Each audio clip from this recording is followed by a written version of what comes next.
And we are now live on YouTube, gentlemen. Welcome. So, Roger, Mac, Thunderbird, Uncle John, welcome, guys. Not sure if George upstairs is going to join us, but anyway, he's welcome to pop in. Right, so, after a couple of days of slogging and fighting with this flippin' XP, I actually just deleted the old one almost entirely now. I'm keeping certain folders. This is a brand new install, so this is going to be my first flight in the brand new install. I've tested it exhaustively on the ILS. It seems to work perfectly well, and now I can continue rebuilding the new X-plane and get rid of all the fluff and excess nonsense, and have it lean and mean again. And I'm happy this far. To clarify that, it's a brand new X-plane. Yes. And Zibo. And Zibo. Okay, yes, let me add that as well. This is 5A, R version 3.51, and Zibo worked on the callouts. So there's a little short description of the changelog in the show more below the video. But yeah, so that's it. We're just going to fly from Malaga back to Porto, because that's about one of the better routes for which I've got scenery in the sim already. I finished all the add-ons and enhancements and stuff, but I need to work on the scenery. That's going to take a couple of days or weeks. So I'll start loading scenery back as I need them, and make sure that I do it properly and there aren't any surprises.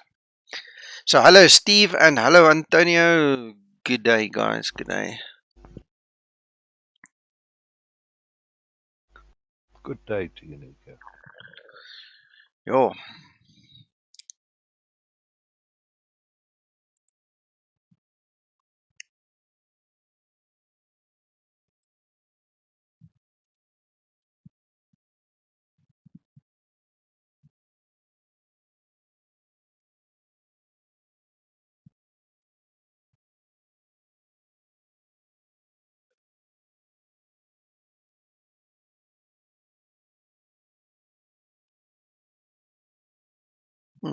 This is taking all. Oh, you know what it's doing? It's busy rebuilding the nav database.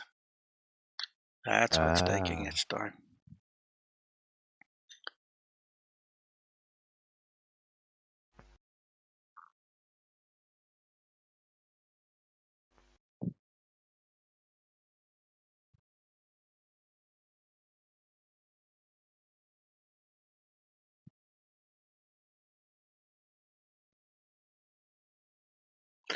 It's funny when I look at the folder structure in the old version of Explain. I loaded that thing. There was so much in that thing. It's so funny to see this very limited,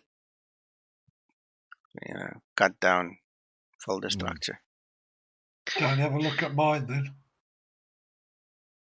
I don't think it does any harm to do a fresh rebuild when we do so much adding and testing and all the rest of it. Yeah. No, for sure. Geo, no problem. No problem. You continue. We'll be in the background. Every now and then when you hear something or see something, you're welcome to react. Otherwise, just enjoy the show.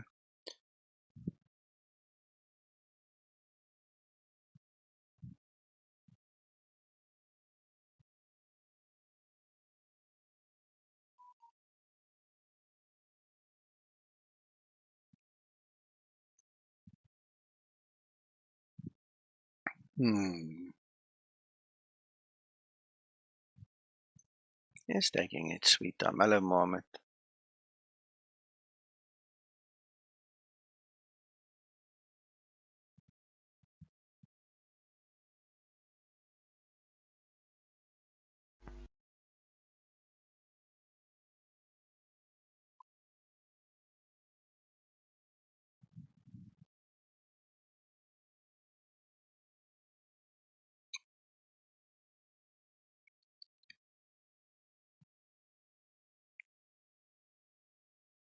This paint is taking long to dry, Uncle John.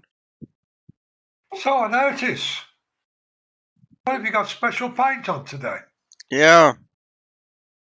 We're not allowed to use that lead-based paint anymore, so this is some other concoction. I don't know. Well, it's certainly taking a long time to dry. Yeah.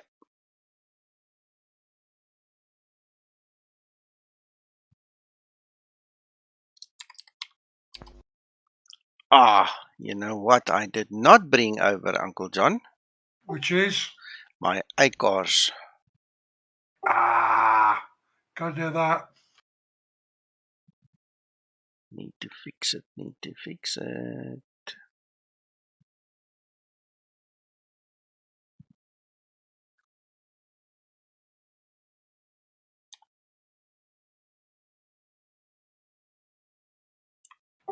Good evening, Mohammed.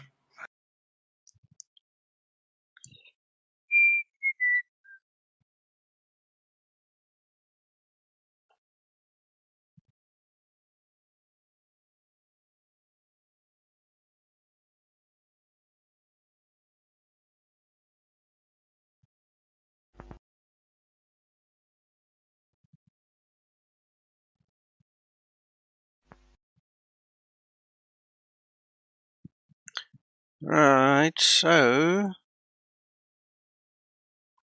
let me put the display on here. There you go. I've got it running, Uncle John. I had to change my details a little bit, and now it's building the scenery.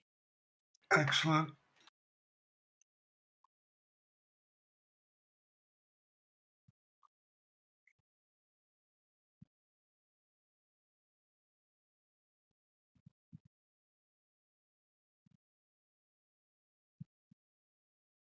Done a few orthos for Australia today, Mac. I know. Well, you were doing them this morning.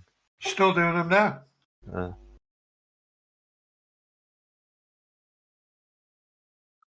I've done another 50 this afternoon. Right.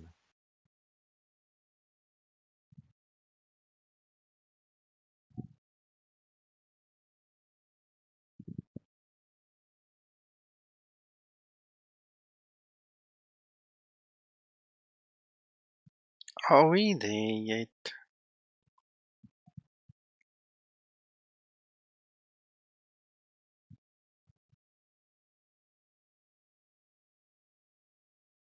That's a big file. It's just jumped.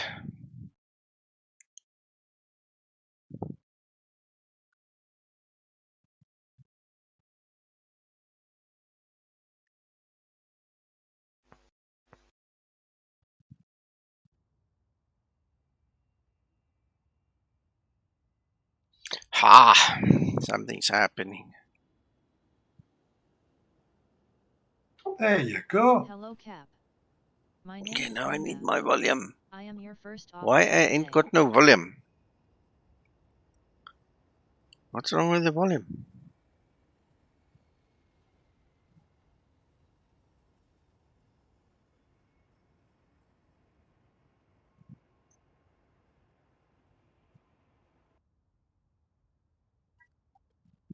I know. I turned it down on all fronts. Need to lift it this side as well.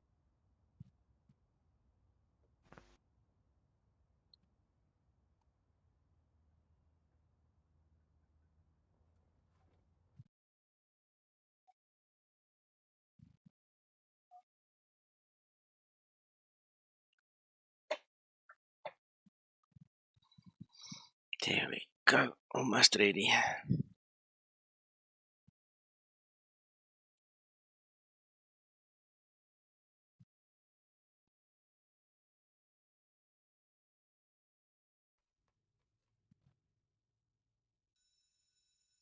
Alright, you can see I haven't even configured Linda properly. No. No.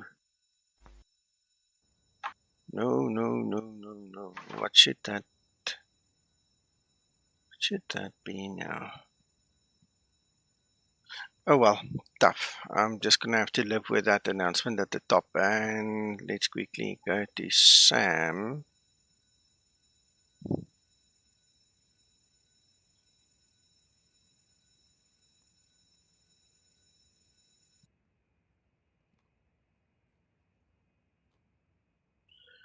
Imagine that.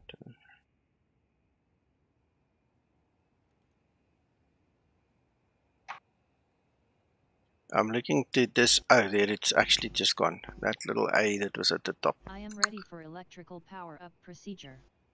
That's fine. Hello, Cap. My name is Linda. Hello, I am your Linda. first officer today.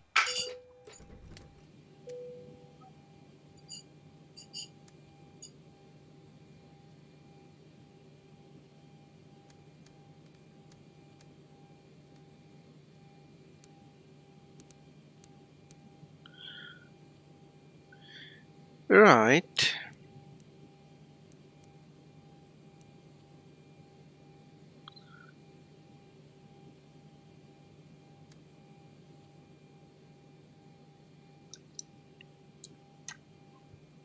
Hello, Peter.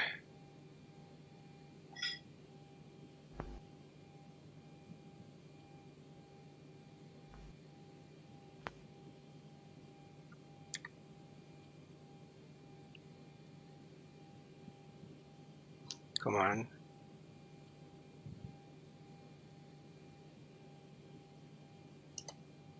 Alright.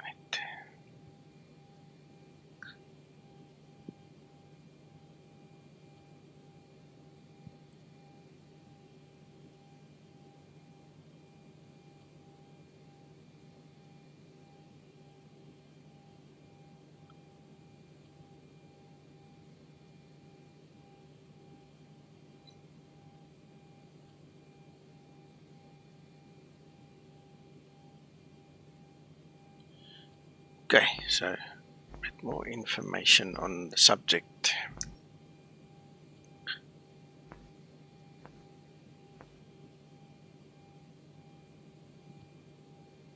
Mohammed, I will never touch that thing. And I'm not going to discuss that on stream, but I'm not even going to touch that thing.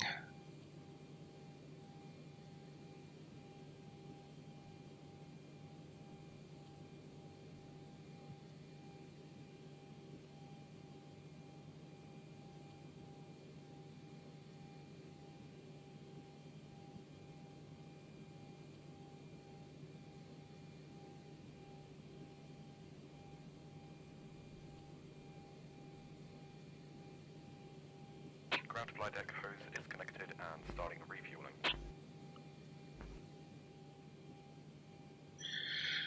Right.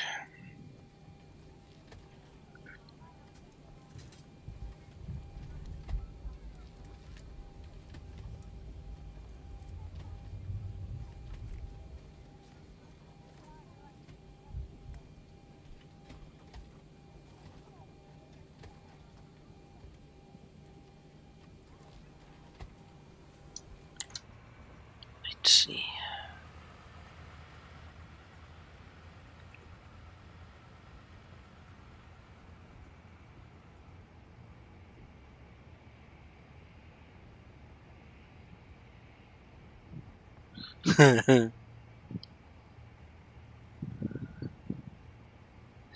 Yeah, that one's not good for politics.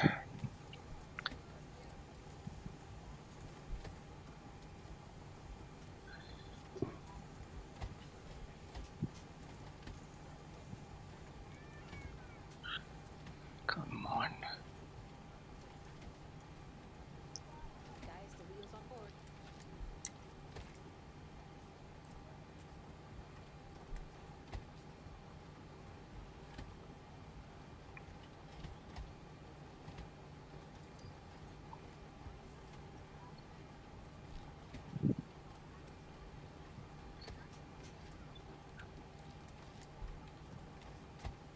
And I've started my A course, Uncle John. Excellent.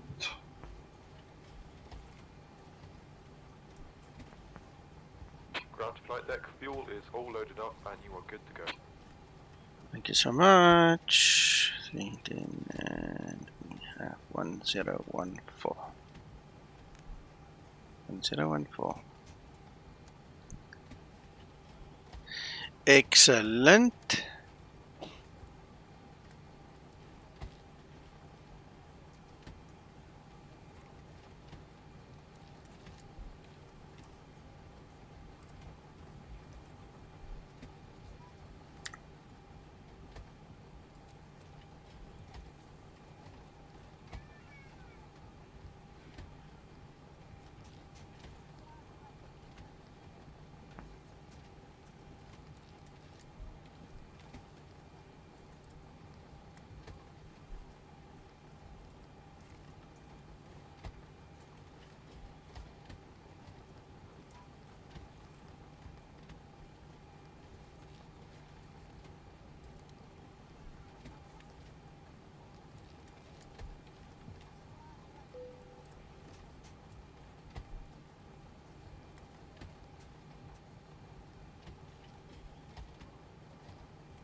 Ready for pre-flight procedure.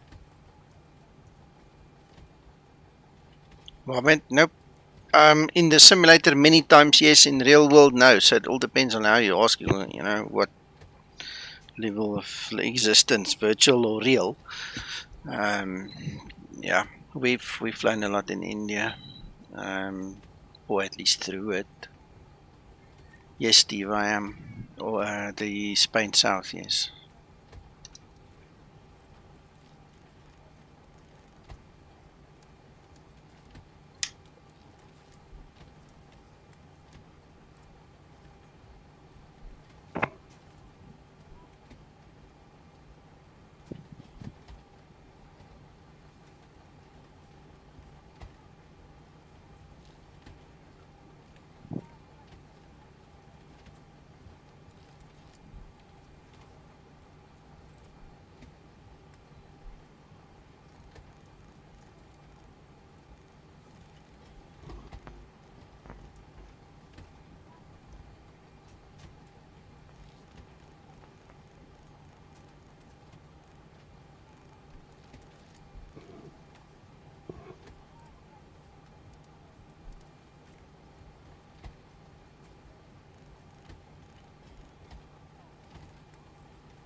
Oh, that's a point, Nico. Did you change all the weights in your Zibo for the Yeah, passengers, etc.?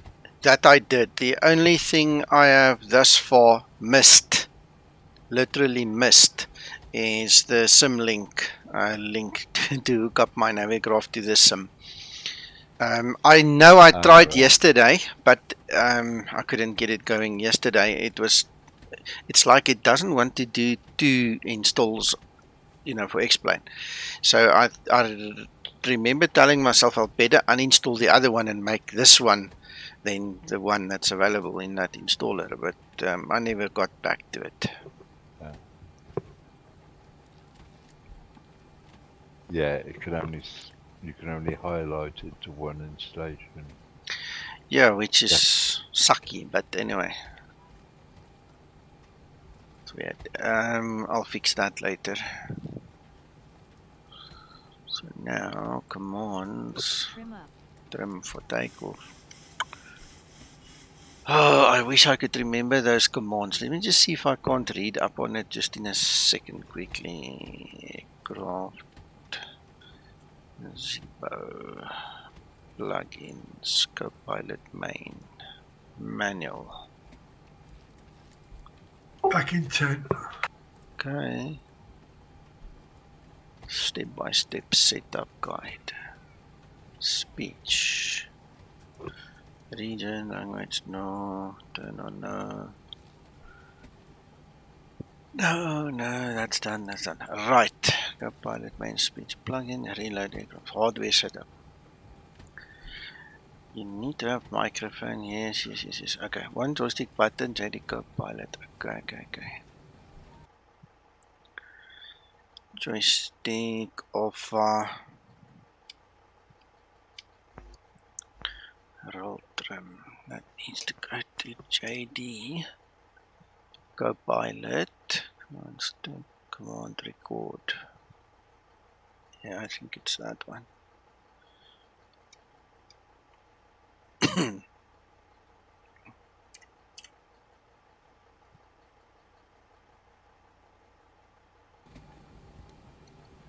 Yay! Hello. Hello, Cap. Hey, it's working. Alright, so that's been sorted now too. Good.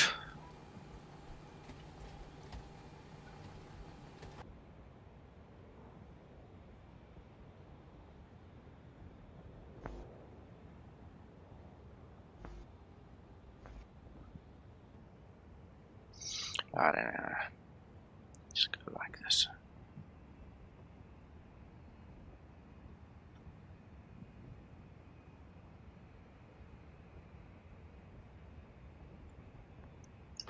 Ground check state. Plan acknowledge. Call me through the menu when you are ready.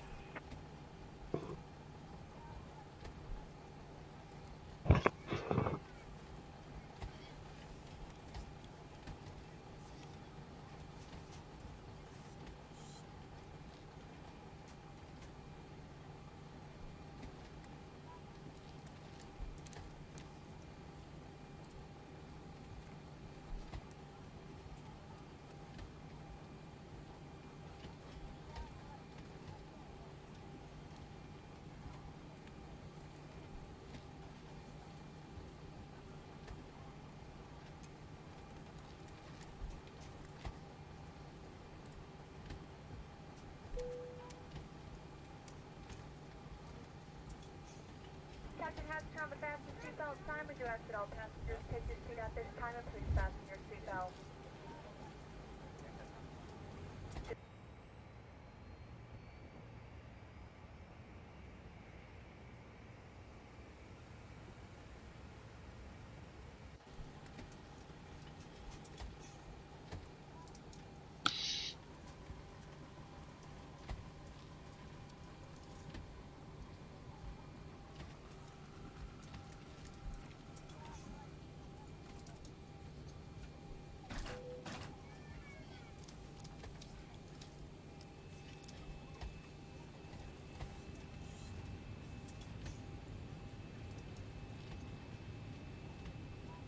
Ground to cockpit.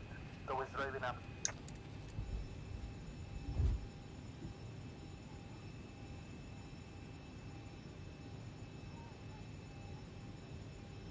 Flight attendants prepare for departure. Cross-check and all call. Thank you.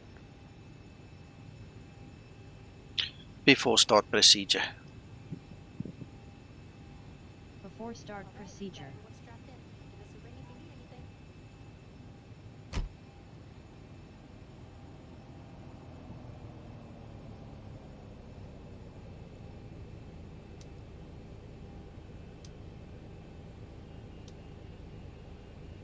Hello, other Steve.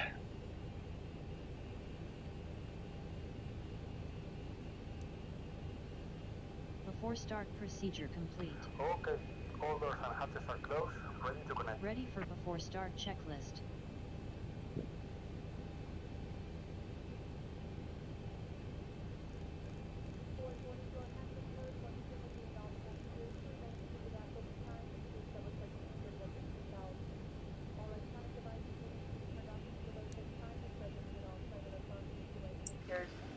Flight attendants, please prepare your doors for departure and cross-check.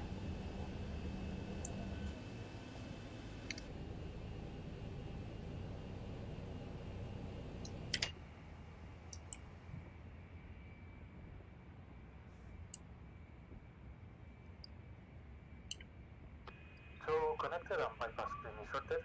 Release parking brake. Starting pushback. Engine area is clear. You may start engines. Start number 2 engine. Starting number 2 engine.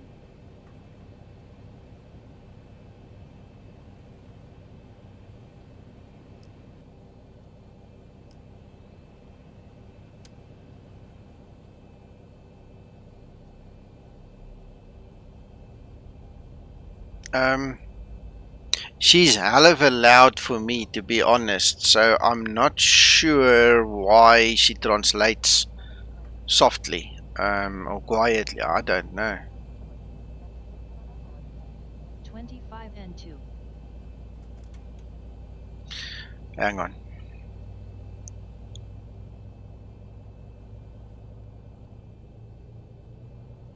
I don't know if that's gonna mess her up and make her even more quiet. We'll have to check now. Starter cutout. I think if you kill the master, you kill everything, so it's not... Hang on a second. Hang on. Let's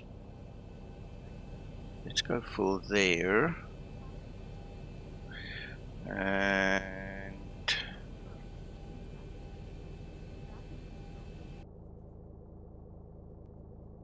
sound. Alright, this is obviously set as per that widget.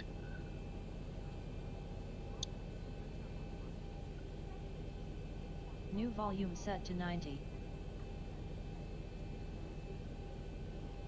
New volume set to 100. I don't know if that's gonna help, but that's 100% on her. I hope that's it. Start number 1 engine. Operation complete. Set Starting parking brake. number 1 engine. That better, Steve, let me know. Disconnecting tow. Stand by.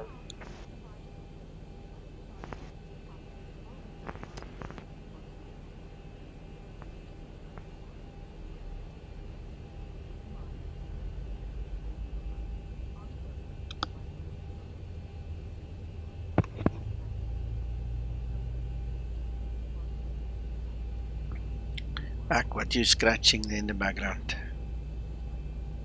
25N2.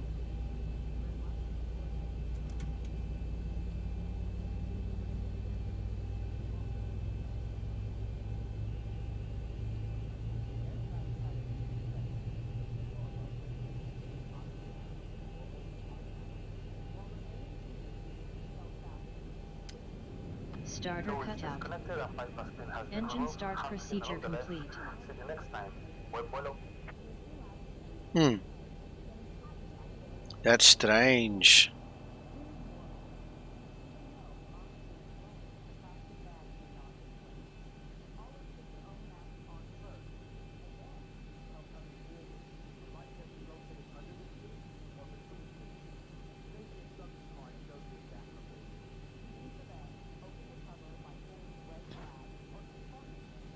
Just double check that that plugin's working with the default X-plane volumes, Nico.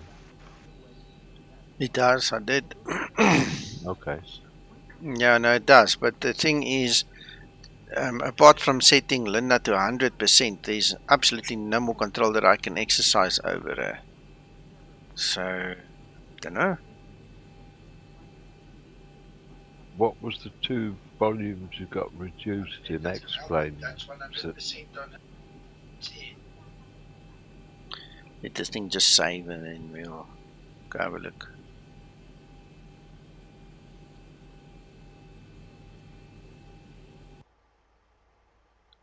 It's the radios and the exterior.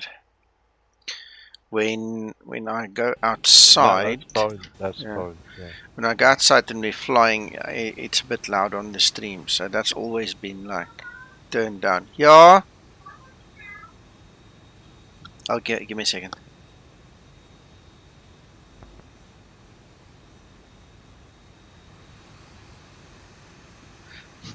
Oops. Renee sent me to the store to go buy milk. I did, but I never took it out of the back of the car. Now they're asking me, where's the milk? Oops. Oops. Well, you should have said, well, I didn't think you'd want me to bring the cow and leave it indoors, so I left it outside. I wasn't quick enough to say something like that.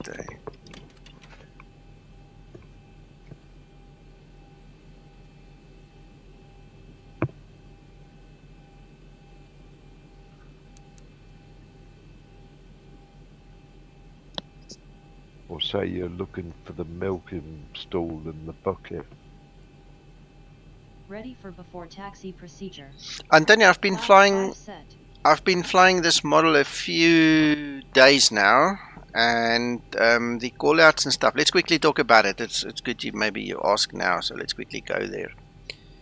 All right, so the callouts is fixed as far as I know, and the little bit of testing I did, but there's been one or so changes. Me and Zibo got talking, and if you've been following us long enough, you'll know that we don't like putting anything into the system that's not realistic. The problem is that we have multiple FCOMs and we service multiple real-world airlines. Some airlines have this, that, and the other airline have this, that, and that other.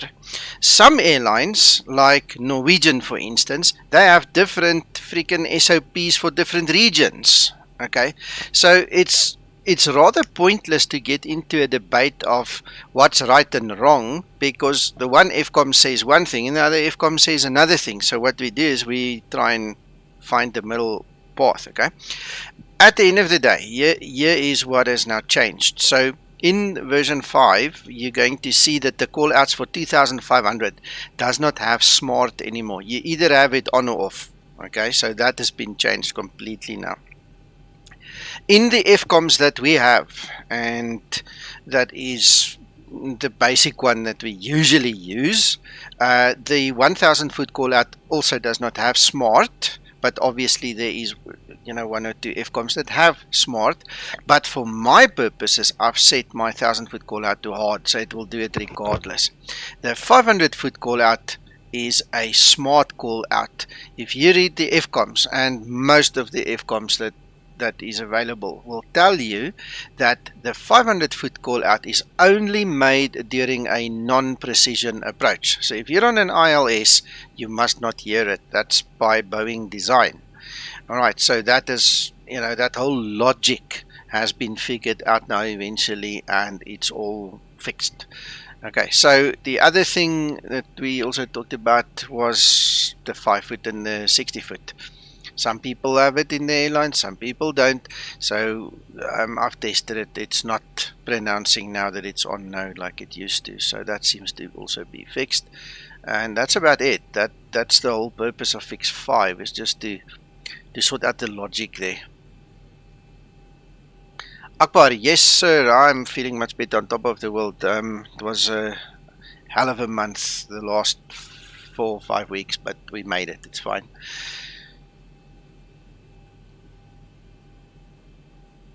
Okay, I didn't even notice that, but anyway, so I hope you saw that everything seems to be fine now, and obviously when we come into land you can listen to it again. What kicked out? What is not there? Oh, me, I haven't finished my procedures.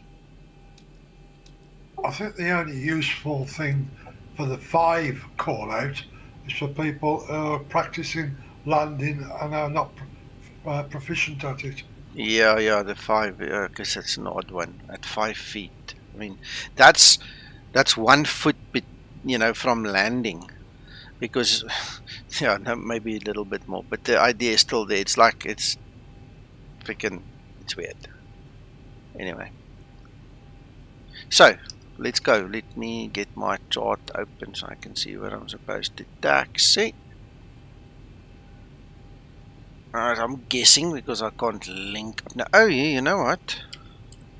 Let's quickly do AVS. Keyboard. Yes, AVS. Select airport.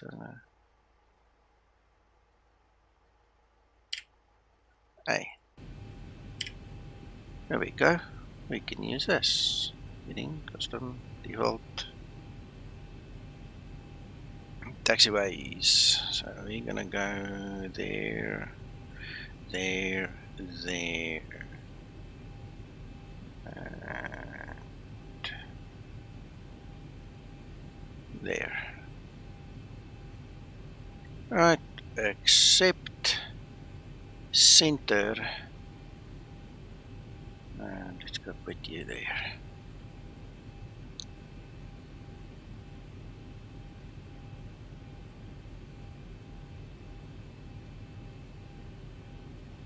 It would be great, but it's a hell of a lot of extra work.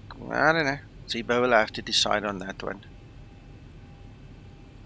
At the end of the day, the way it's been written right now is you get all the options, and it's up to you to decide which one you want to take. I mean, if you look at my configuration, and I'll have to update my screenshots in my private hangar again, but I don't conform to Ryanair or Southwest or South African Airways or Mango or anybody. I just don't conform.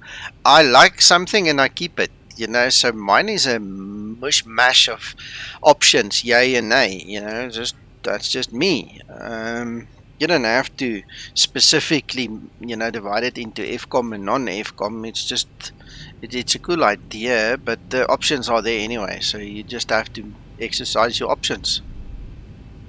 Taxi lights on.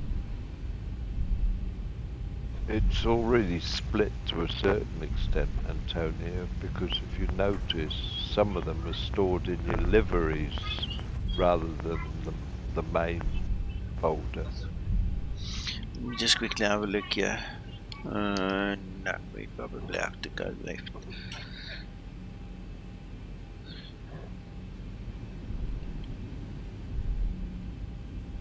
Come on, turn, turn, turn.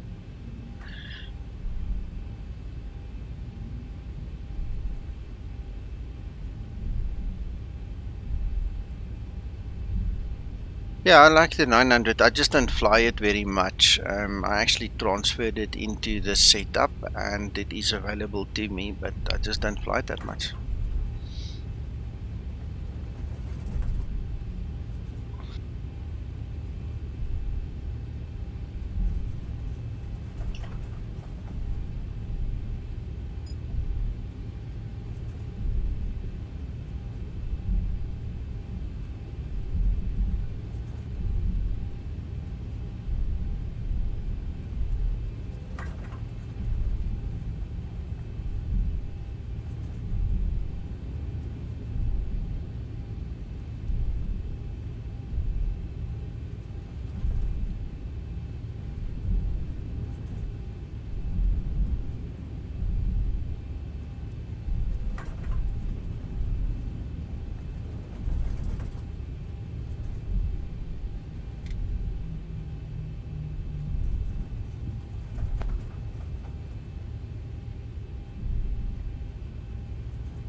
Well, hold on to that thought. I mean, Zibo doesn't necessarily drop everything and then implement something, you know, but if it's a good idea, it gets put in file 13.1 or 0.2 or 0.3, you know, and then as time goes by, you know, he might think of it and say, well, now it's time, let's do it or something, you know, before takeoff procedure.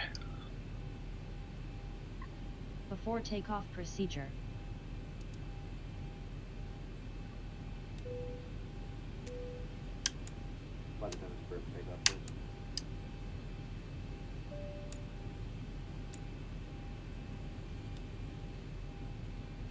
Okay, the cabin is secured. Have a good Before flight. takeoff procedure complete.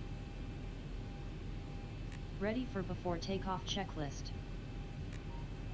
We don't need to do that, any money. Right, so it looks like everything is set. Let's go.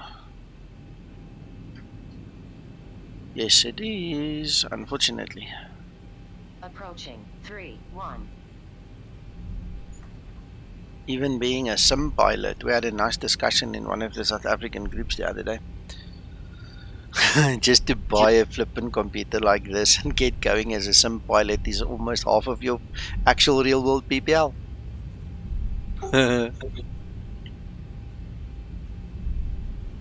On runway 3-1.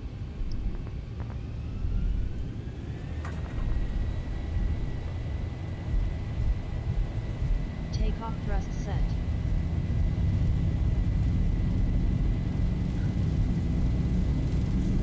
Uncle John? 80 knots. Throttle full. Yes, sir. I did put that, what do you call that curve thing in for the rudders, Yeah. but it's like I have to initialize it now every time I restart. So if this aircraft starts wiggling all over the place, it's because these rudders are so sensitive. I just touch them and they just bounce left, I'm right, watching. left, right. I'm It's watching crazy. now. So every time, and I forgot to do it now, it's like I have to calibrate them every time. I don't know, it wasn't Yeah, that but you way. shouldn't have to do that. You should- Exactly. so once it's saved, that's it. Gear up. Gear up. I know, but the thing is, for some reason, it just doesn't look like it's complying. So it's It's just not saving, is it? doesn't look like it. Acceleration altitude. Geo, yes, this is actually not a repaired version. This is a brand new install, and I couldn't fix the old one. I just wrote it off. So I'm scavenging everything from there into a new installation, and this is my apart from test flights that I've done, this is the actual first point-to-point flight. I've been flying in Porto trying to get the ILS and the localizer sorted, so that I did probably 20 times again today, but this is my first proper flight A to B. Flaps 1 set. Now I give up. I gave up completely on that other install. It won't even fire up. It's been scavenged so badly it won't even fire up now, which is a good thing. Now Flaps upset. my soul can rest.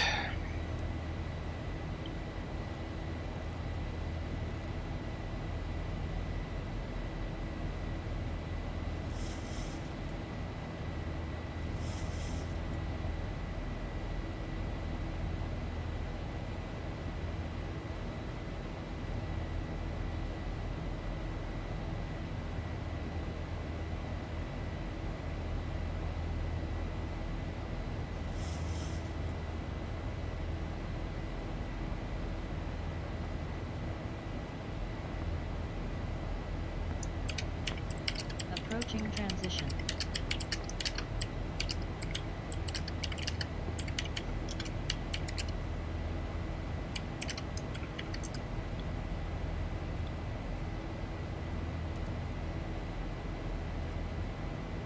HD simulation, welcome.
Flight level 100. Landing lights switches off.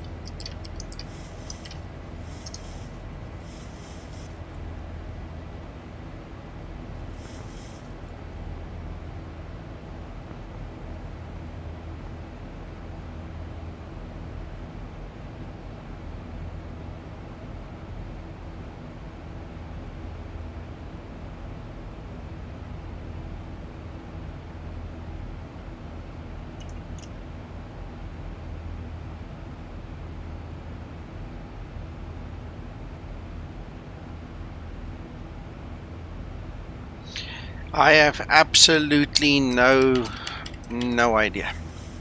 And Zibo's too busy. He told me he can't help me now. He's busy at work, real work. Because if there's one guy on this planet that could have told me where that little localizer is referenced from, I could have gone and deleted that stupid file, or whichever one it's referencing from, and got rid of the problem. But you know what? I just bit the bullet and I deleted the other rubbish and started over. HD simulation, let me get a link for you.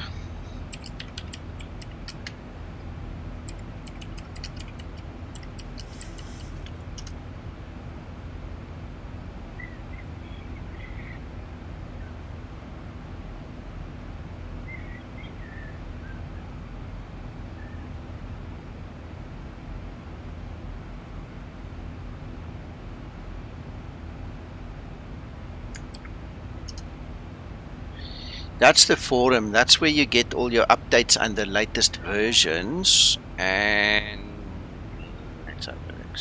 We go to the org store. Ooh, the org store seems to be down. I don't know. Can somebody verify if it's down? I can't get in. No, I got in by the back door, it seems. Let's do a search, Linda. The Zibo mod.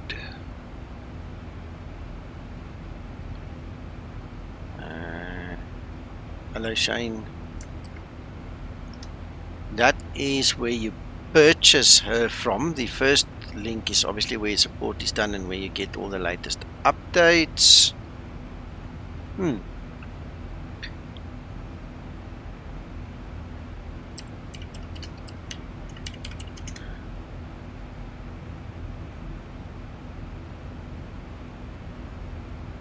Hey guys, good afternoon. I just wanted to pop in and wish everybody a happy holiday. I hope you don't mind. No, hello, Joe. Welcome. It's not Christmas already, is it? No, I think he's talking about an American holiday. Yeah, it's Thanksgiving. I'm sorry. I keep forgetting that, you know, not everybody celebrates Thanksgiving. I'm sorry. No, don't be sorry. No. I'm just me in my wind-up mode again. Yeah, no. Thank you very much. It's the thought that counts, you know, the speed and the thought and the gusto that went in there. You're a star, you know that. Thank you. Yeah. What the heck do you call that freeware co-pilot again? Anybody? You're talking about Linda? No, that guy one. The guy that looks like Krister. Yeah. Let me see if I can find it. Ex-first officer. I think I got it. Let me see. Nope, it's not that. No. The dude.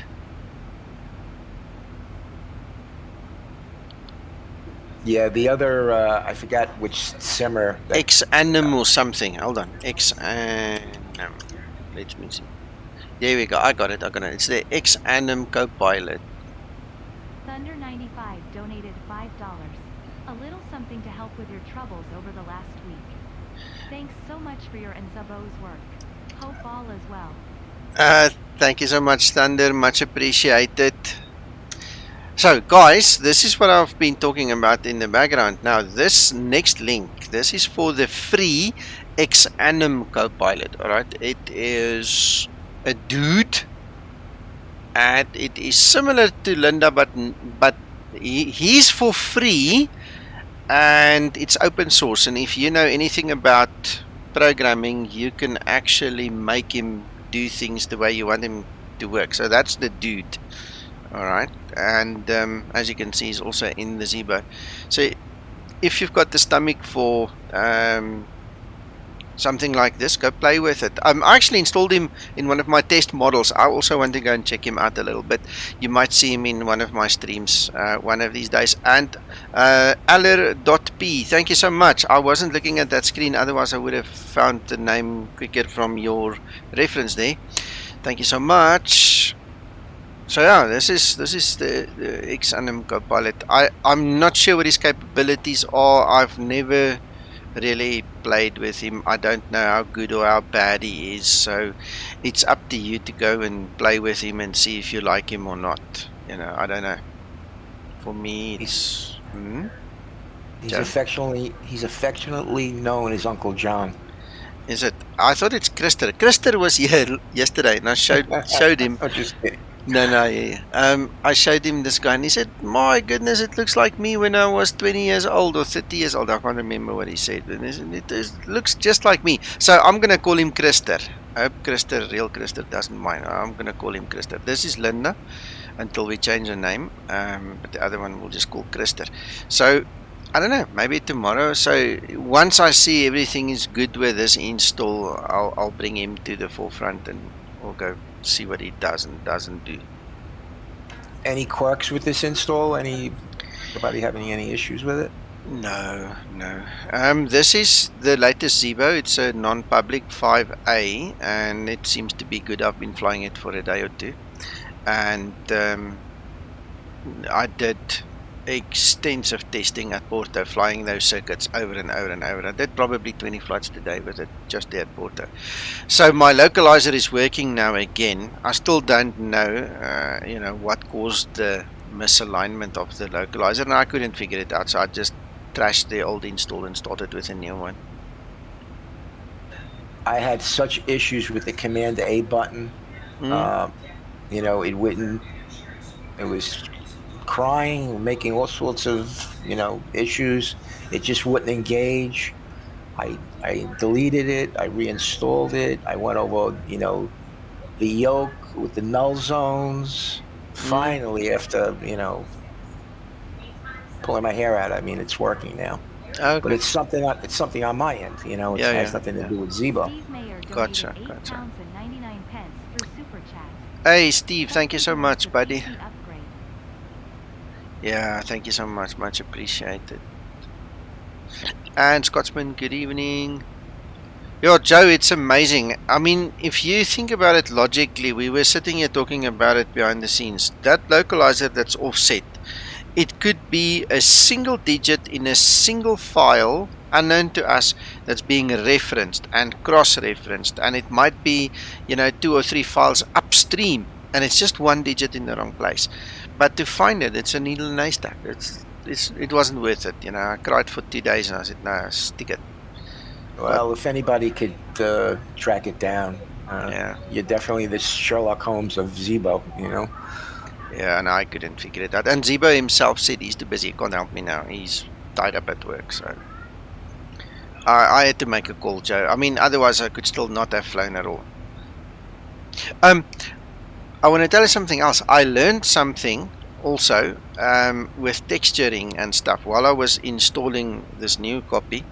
I picked up the same error I've been having for a year or 2 or 3 or 4 already. I don't know how old this package is, but there's a graphics package called ALES that enhances your airports.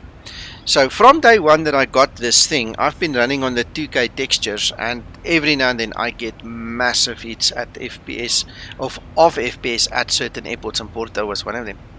And while I was sitting here and I got the same error in a brand new install, I said, no, bugger that. I tried the 4K. Problem solved. It's as smooth as butter. You have no idea how this FPS is running now. It's even more amazing now, just by changing the texture from 2K to 4K. So I'm not sure if they might have mistakenly changed, cross-referenced their installation option. But whatever happened, I'm happy now. So what you think is the problem files are in the 2K version and not the 4K version? I'm guessing, just out loud, thinking out loud, is that when you instructed to put the 2K, they actually put the 4K, and when you put the 4K or choose the 4K, it actually puts the 2K. Otherwise, what is happening is the 2K is corrupt, because I've had this problem since the day I bought that ALES. And what is ALES? It's a graphics enhancement for airports, Joe. It's a payware or freeware? No, payware. Explain ALES. Let's quickly get it on the screen here.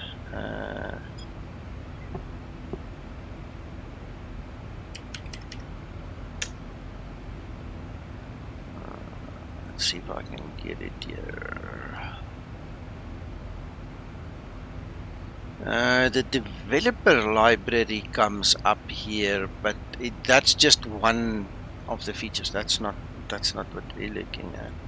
The developer library is really not what the end user should use. So now the question is, oh, there we go. I've got it. I've got the link.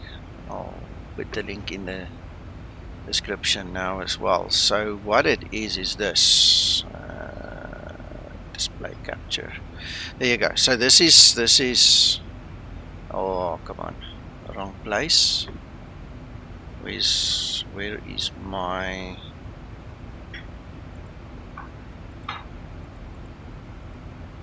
studio? Hello, pilot raid. Right, so that's the link. I've put it in the chat there. Okay, it takes you to this page. And over here, you can basically see, look at the difference with and without the ALES. You see, it's very much sharpened and brightened, the options.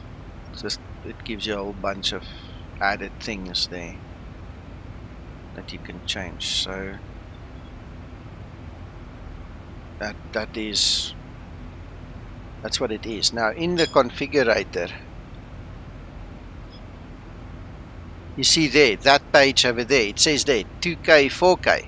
If you put it at the top 2K, and this could be a known bug. I haven't checked on their forum or told them or asked them about it. But if I have it on the 2K, I get stutters from hell. If I put it on the 4K, it's smooth as butter.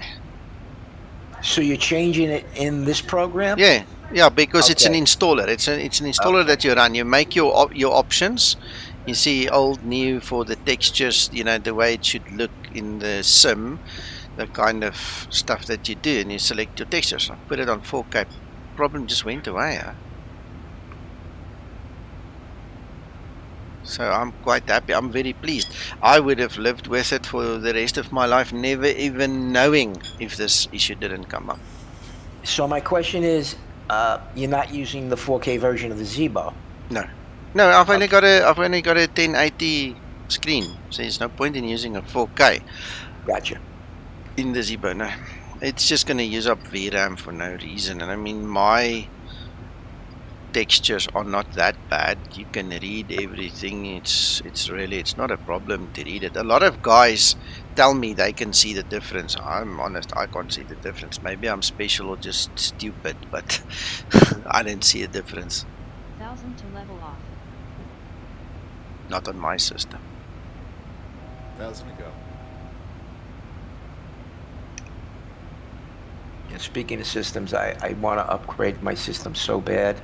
I want to get a new computer. Mm-hmm. But I'm so apprehensive because, where do I start? It's years of plugins and add-ons, and where do you start?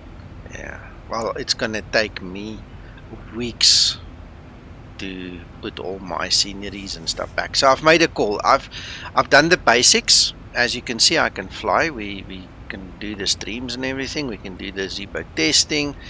But I will only install the scenery as when it's required.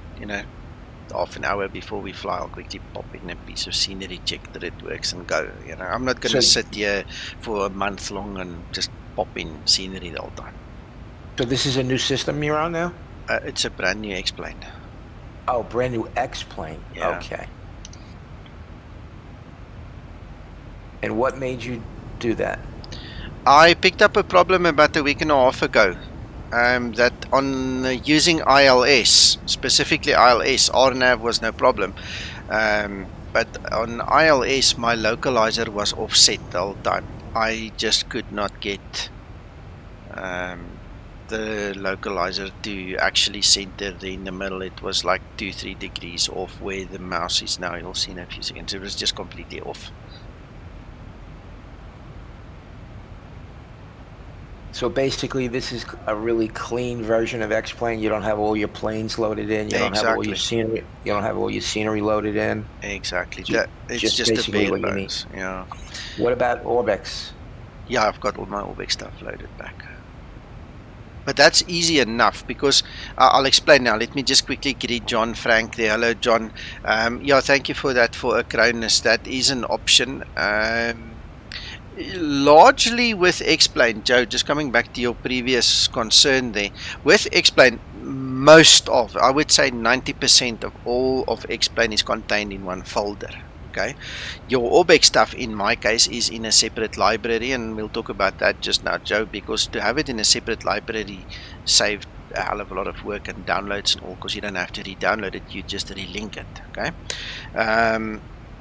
but what John is saying here on the stream is he uses Acronis and he made a backup and he just transferred it. In real time with X-Plane, you should be able to take your X-Plane folder as is and move it to any hard drive anywhere in the world, and it should work. You understand? It's not got a registry entry system like any of the other simulators. The problem that I have is not all, I would say 10% of my scenery cannot be installed external to the X-Plane folder. It has to, go internally. Like for instance, there were quite a few of the Orbex ones, and for those ones you have to just re-download them. If you lose them, for instance, if it's contained in your X-Plane, you can just transfer them. Fair enough, it will go, it's fine, exactly as we said. But if for some reason you start from scratch like I did, and I did not copy because I was too scared. I don't know where that problem came from. I didn't want to take my Orbex folder and just plonk it in there. But if you use the configurator, you can relink them to the main library, which takes less than a minute and it's done. Then all 100 Orbex sceneries were magically back in place. Yeah, so it happens. You must just... If you really want to do it, just talk to me. We'll sit together. I'll help you out. We'll make a plan. Thank you. You're so kind. No worries. Akbar, yes, that is a New York accent. Joe, he's found you, buddy. I hope you don't owe him money. So I was born in Brooklyn, New York. I grew up on Long Island, New York. And I lived there all my life until 3 years ago I moved to Florida. And I'm here in Florida now, which is, it's nice, but it's quite different. I can imagine. People are different here. I can imagine. I call it the Wild West here. Scotsman, I've got something like 5 different drives, of which X-Plane is on its own NVMe drive. The Orbex stuff is on a shared mechanical hard drive on the one side, a 3 terabyte that I'm sharing there, and that's so the story goes on. My Windows is also on a dedicated M.2 drive. I've also just had to roll with the flow, to just make the best of the configuration I have. Why does that magenta line have that little squiggly thing there? It's because there are 2 waypoints very close to each other. So what it does is it's calculated the best route to use them based upon the speed and such, and you see it was actually jumping a little bit there. I just want to see there. Okay, it's not presenting a bypass, but if the speed is too much, it would actually just bypass the one that it can't really reach. So no, it's just a fancy way of showing that it's thinking about it. Scotsman, I think that's everybody's reason for doing it. It's all about the space and the speed. I want to explain on my NVMe drive to exactly get rid of all the little stutters and things. The last thing you want is is a stuttery simulator. It's just not on. It will drive you insane, man. So the NVMe was chosen for explain the space required for Orbex. I had to go for a mechanical hard drive. I can't afford an SSD or something that large on a 3 terabyte scale. It's just too much. So we went for cheaper 3 terabyte mechanical Seagate over there, and the M.2 is obviously just for Windows. And then I've got all the other mechanical hard drives and SSD combinations. My P3D and FS2020 runs off an SSD, and then I've got all the other mechanical hard drives running the orthos. I mean, gigabytes worth of them. So all about space.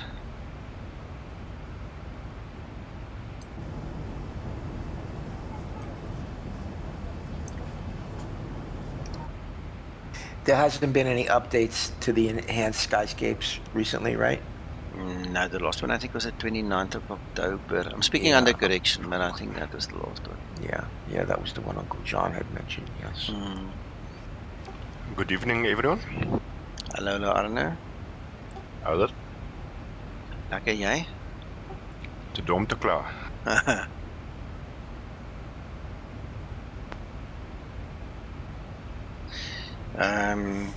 Yeah, so that's where we are at now. So far everything seems to be working. I'm happy. Everything else looks happy, so I'm just going for it. Hallo maar. Looks fabulous. Yeah.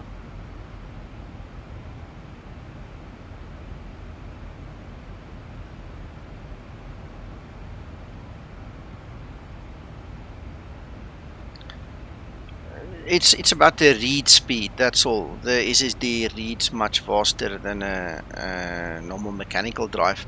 But in all honesty, if you keep an eye on my FPS, there's also all over below us. You don't know the difference. Sorry, wrong one. You can't really see it now, but I mean, it's all also there. You don't pick up that it's delayed or anything, mechanical versus SSD.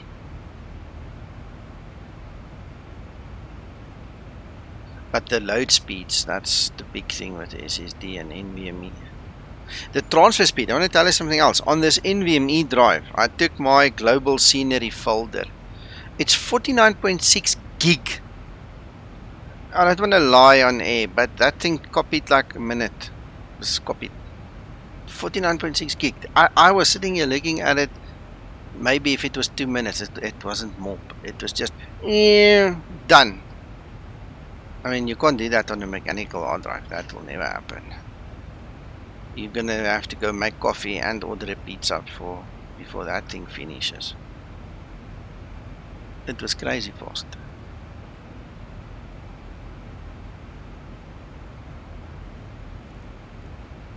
Can I ask a little question? I know you won't mind. When you're setting up the FMC, right? And you get to the page where the CG is, sometimes you click that CG button and it doesn't populate, right? Yeah. Which means that you did not do something right in the prior. Not necessarily. Not necessarily. It could be that your load is out of bounds. So if you go back to your load page on the EFB and one of those values is yellow, that's usually when it happens. That's the one scenario. The other scenario, believe it or not, is when you are not at the gate. For some reason, a few people have mentioned it to me. I've never gone and tested it. If you're not parked at the gate, it won't give it to you. It wants to be at the gate for some reason. And believe it or not, I keep on thinking about it, and I never even ask Zibo about it. I need to still ask him. It's true, because when I was having problems with the autopilot, I kept loading on a runway, you know, because I didn't want a taxi and all that stuff. Yeah. And that's where I was having the problem with the CG, when I was loaded at a runway. Yeah, you see. So try it next time. Go to a gate. I've never picked up that issue while I was at a gate. But when I do my test flights and I stand on the runway, it does not give you that takeoff CG. No ways. It just doesn't. Yeah. That was the problem. I couldn't figure it out. I said, what am I doing wrong, you know? Yeah.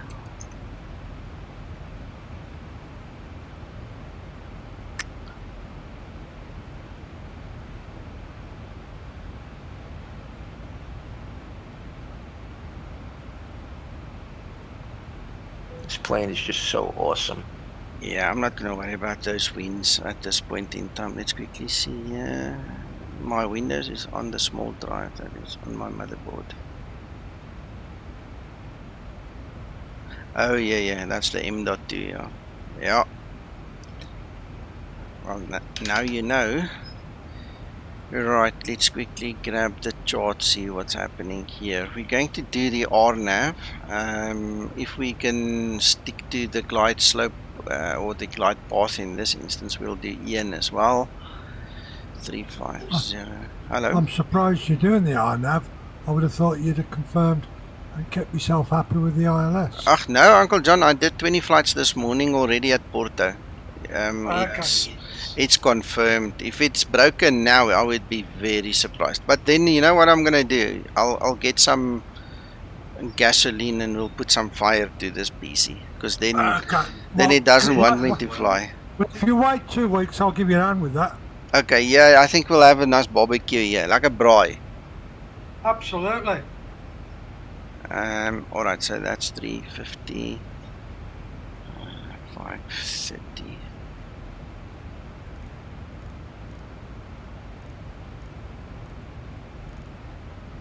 That is a DI 530.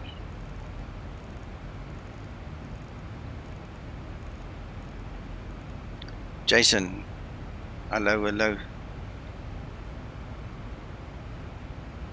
Thanks, Jason. Well, Jason, what you need to do is come join us here on Discord. The link, anybody watching, you guys, you can join us on Discord.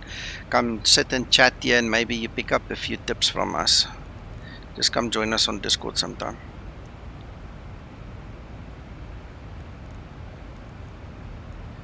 $1016.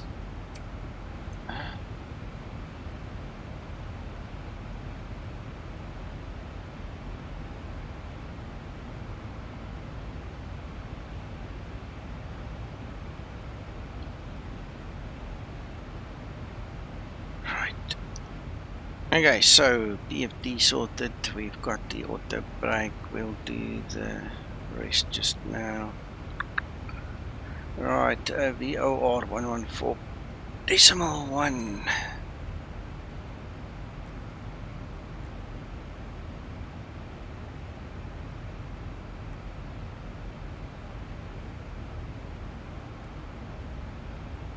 Alright, so the VOR I'm literally just loading as a visual reference and nothing more than that. It has no bearing on anything that we do, because we're going to fly this approach 100% off the FMC. And like I said, if we can keep the speed down and stick to the glide path, we'll use Ian. Hello Mark, welcome.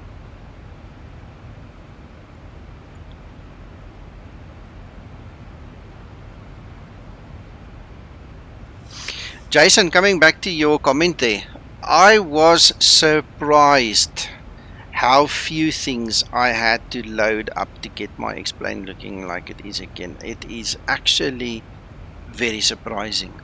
When I reinstall my P3D, it takes me like 3 days to reload everything and to get all the shaders and the this and the that and the next thing and everything in place to make it look half decent. It didn't take me long. I would say less than an hour. I was done loading this X-plane and having it look good again.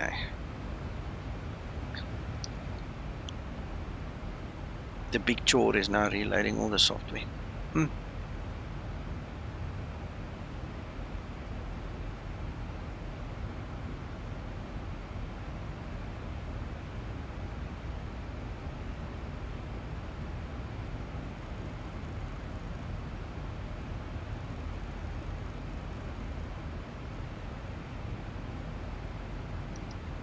Right, that 3000 is mandatory. It is an absolute must at that final approach fix.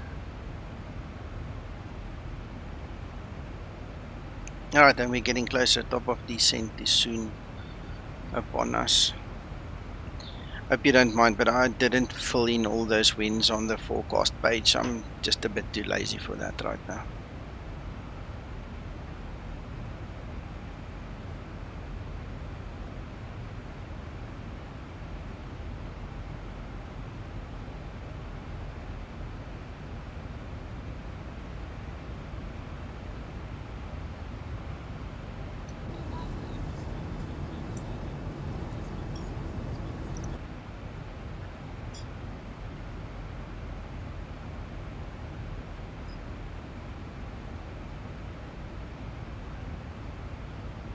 Yeah, you're welcome. You're welcome. Leroy said to me the other day he's coming back home and he wants to come have coffee with me. I've had a few guys actually come and meet up with me already. It's great fun, eh? Yes, I'm using the latest version of Linda. Much better than the previous version. That previous version was just yuck.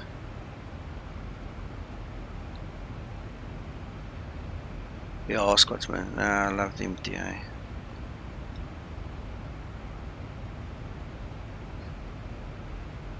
Ready for descent procedure.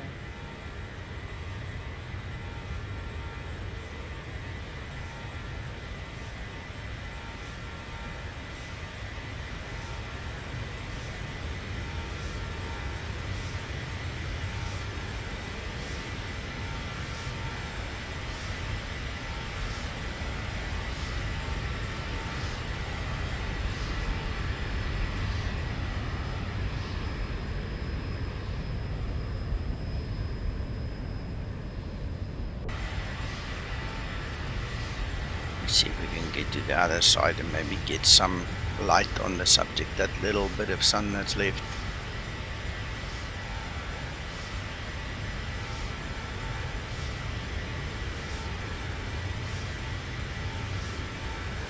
I understand, Damar. I understand.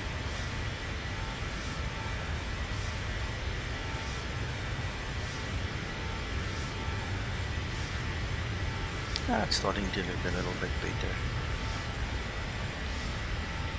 Yeah, it's nice. Really nice. Joe! I hope you're still around. Right, let me let you in.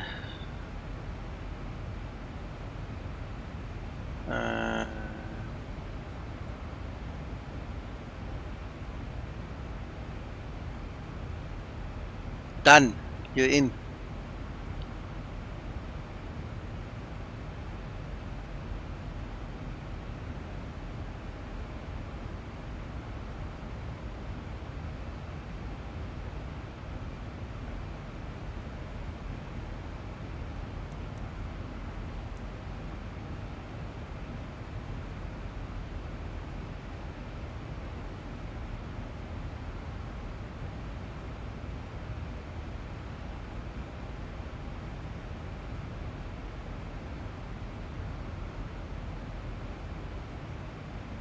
Nice top of descent coming. That's a nice picture. Wow. Even that one. That's really nice.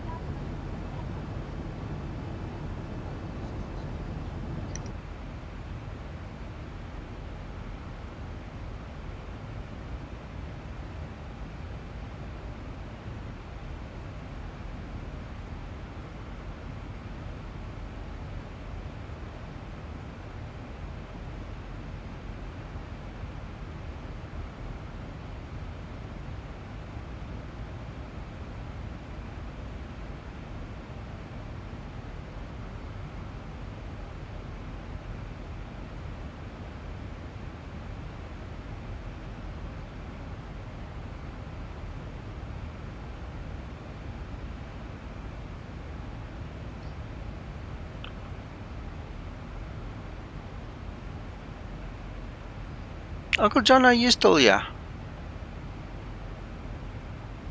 No, he said he's leaving for 10 minutes, but I think that's up already.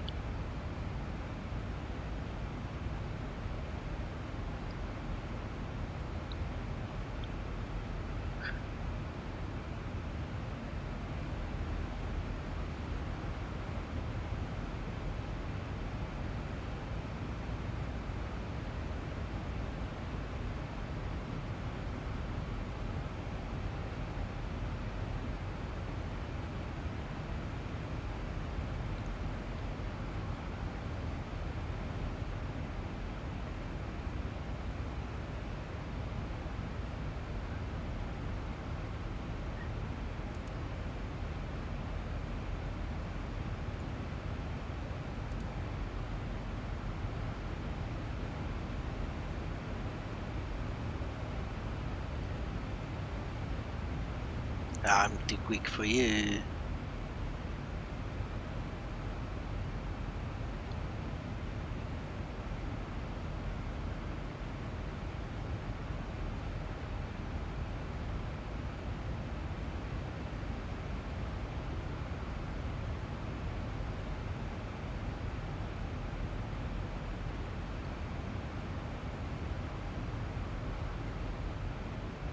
Scotsman, are you still there? I hope you're still there. I believe you are. I've been watching some of that videos that you've put on YouTube. Man, you've got a flair for making those videos and those flights. I can't wait to get into some of those icing conditions and snow and stuff that you've been flying in. I'm gonna have to keep my eyes open when we do streams to go and see if we can find some of those places. Back in 10, Nico, just going to eat. Okay, again. No, not again. First time today. I'm not talking about the eat. You said earlier you're leaving for 10 minutes and then you probably came back and now you're leaving for another 10 minutes. Yeah, because I was preparing. Ah, you see. Okay, enjoy, Uncle John. I don't have a gorgeous wife like you to do it for me. Oh, shame.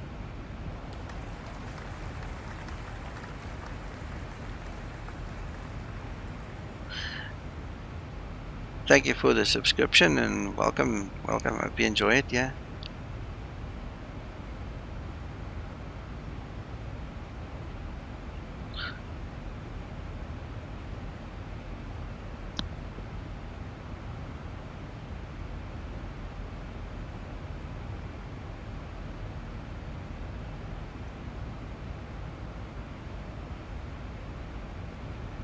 Yeah, it's nice.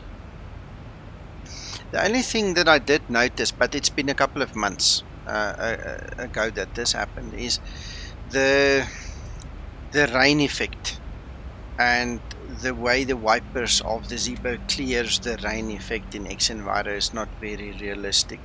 I actually showed it to Zibo and I asked him if he could do something about it, but that's also something that never happened. But yeah, the rest is pretty sweet. I don't know how you see through some of that rain sometimes. That's why I showed Zibo to ask him.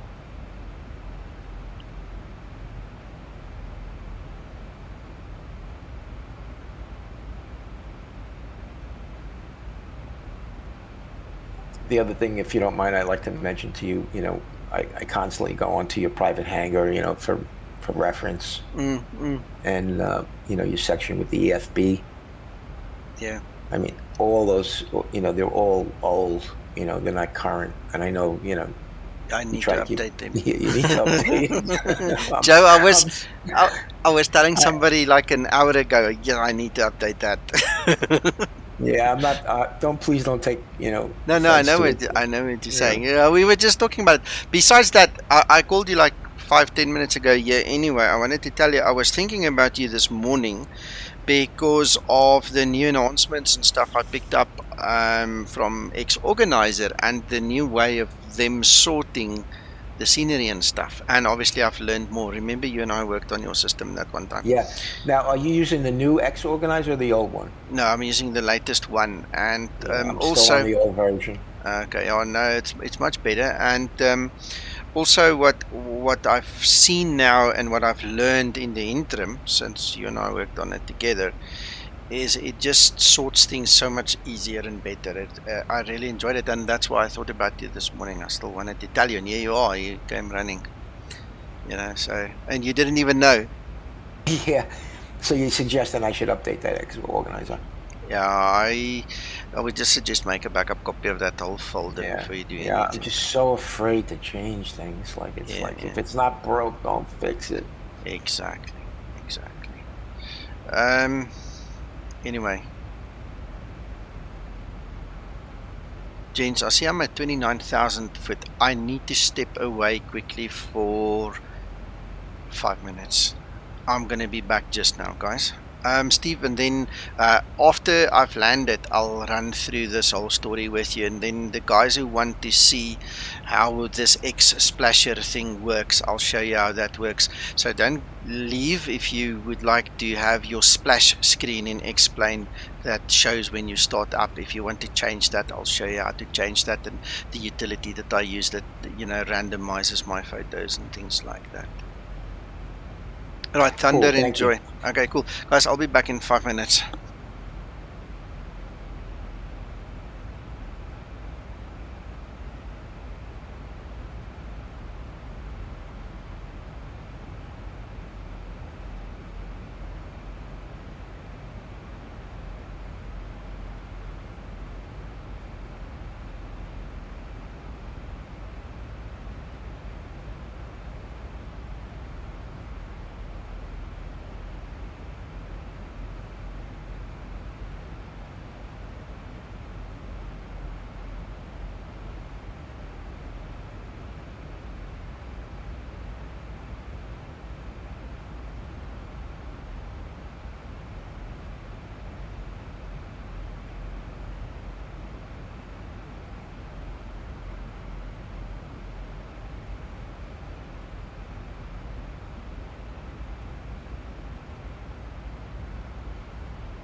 All right, I'm back.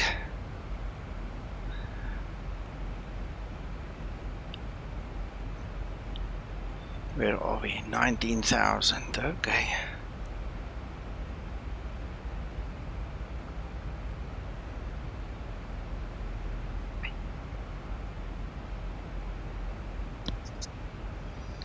Yeah, thanks. Thank you.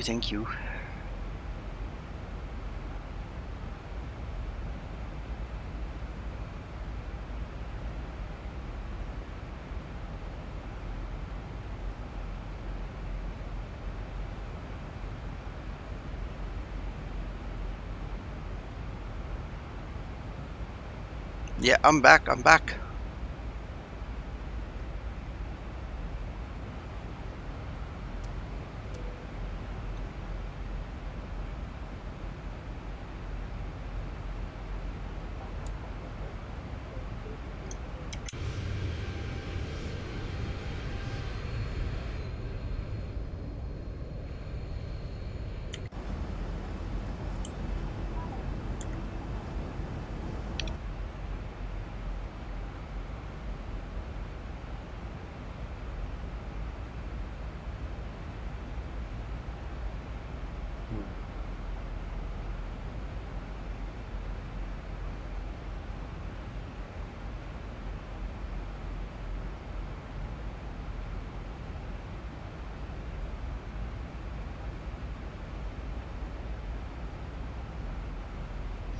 Okay, so just to quickly recap, we are doing a non-precision approach, which means that the 500 call out, okay, where am I going? The 500 foot call out should actually ring. So that will be part of the test that we actually hear the 500. Smart means that it will run a logic test. If it's an ILS or GLS precision approach, you will not hear the 500. If it's non-precision, you must hear it. 1000 is hard and the 2500 is yes. I've selected radio altimeter for the call out on the 2500, and that's about it. Let's give it like that.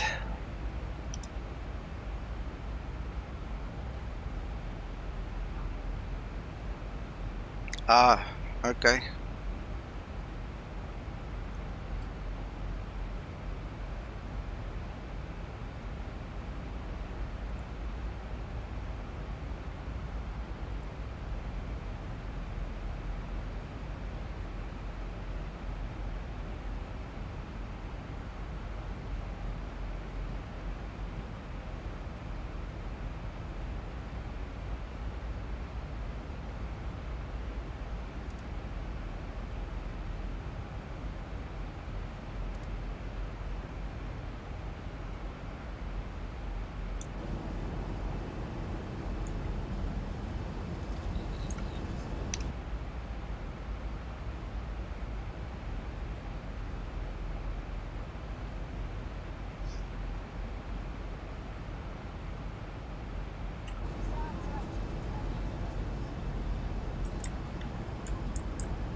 To level off.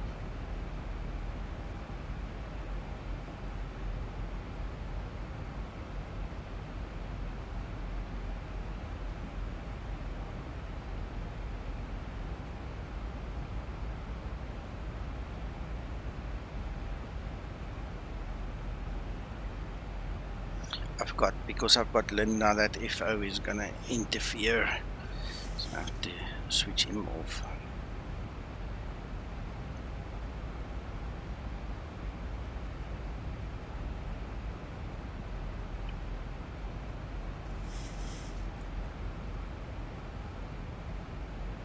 Robert, no, it's not. In the old days it was, but as things progressed, if you put the SEL temperature, your assumed temperature, it does the same job. So instead of going and working out, calculating a slope and then letting the FMC calculate thrust and things like that, you can just use a normal performance calculator and actually just input the SEL temperature and make sure you get over the obstacle at the end of the runway higher. You have to be higher than 50 foot or something is your minimum clearance. So as long as that happens, you don't need to put that in. It was fun in the beginning. I trained a lot of guys to do it, but as things progressed and the mod became more modern and everything, it kind of fell out the bus there.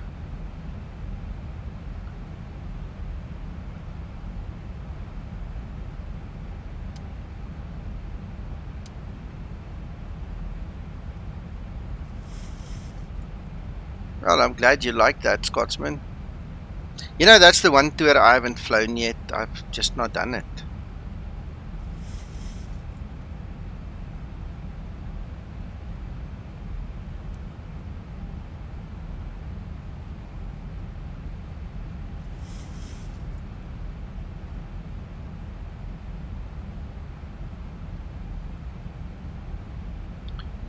Alright, so one of the most important things on an RNAV approach like this is speed. So we just have to keep an eye on the speed there. If it runs away from us, we'll never make the glide path, so we just have to be careful now.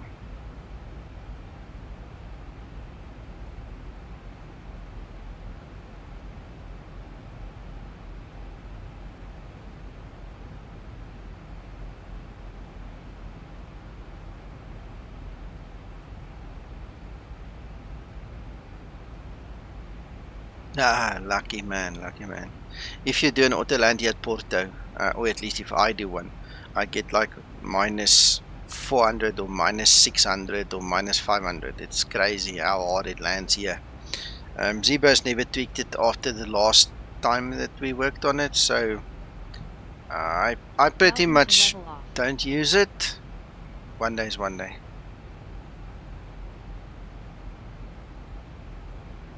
Papa Ron, I publish it. Me personally, I publish it. So I put it on the org forum in the main thread. There's one huge thread where we all talk together. I put it in there. I put it in the Zibo pilots group as well as the Zibo community group, as well as, and believe it or not, when I remember, in Discord. I actually publish it here as well. So if I don't announce it, Zibo himself announces it here in Discord. But I've started the habit now of doing it in Discord in the announcement section, and then we disclose all the changes and everything.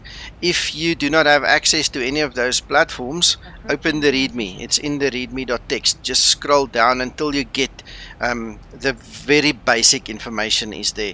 I always add a little bit of meat. If I can get my hands on the actual additional fixes and stuff, I always add the additional info, but Zibo puts the minimum into that readme text.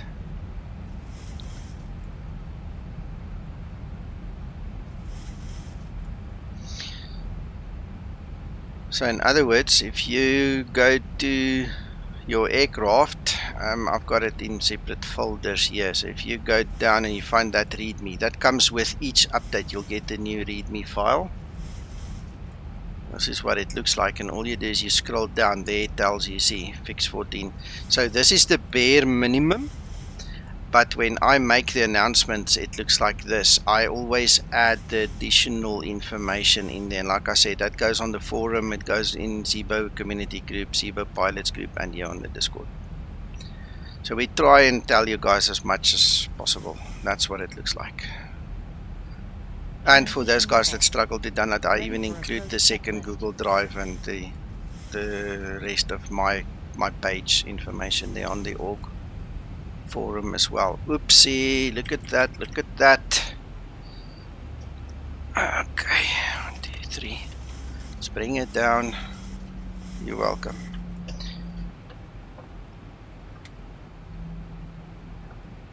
Alright, you see now, look how close that is. We need to keep our eye on that one. We need to brake, and then we should get, there we go, there we go, we got close enough so we could actually take it. So we've got the glide path and the final approach course set. What I'm gonna do is just drop the gear a little bit to help us slow down. That was very close, eh? Very close, marginally close.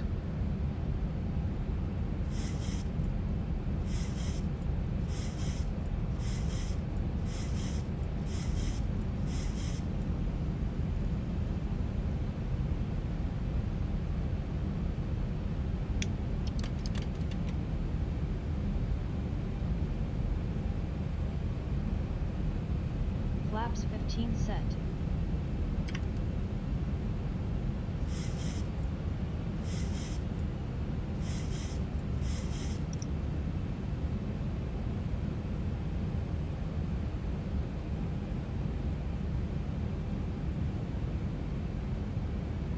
Okay, Scotsman.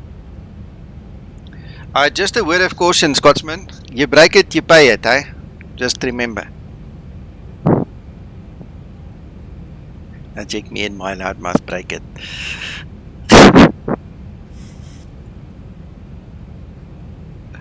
Good luck, sir. Good luck.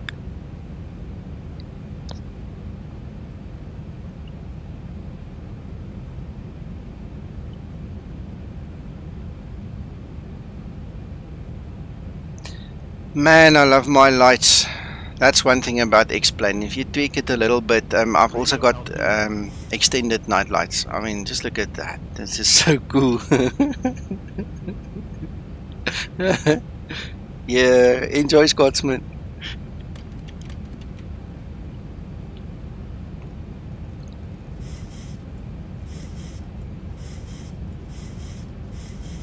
Flaps 30 set. Ready for landing checklist. Yeah, we don't care. We've done it already, so I'll just quickly check speed brake, auto brake, landing. Sorry, packs and landing lights, all good.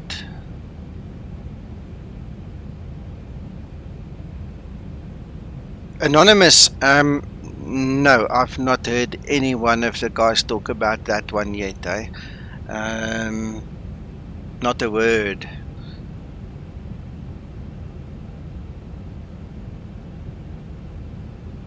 Cabin crew, take your seats, prepare for landing.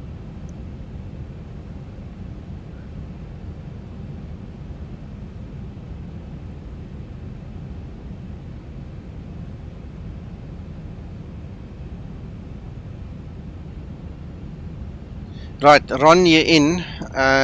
If you're on stream, you're into Discord, and I'm gonna try land this thing now without breaking it. Yeah, you're welcome, Razor.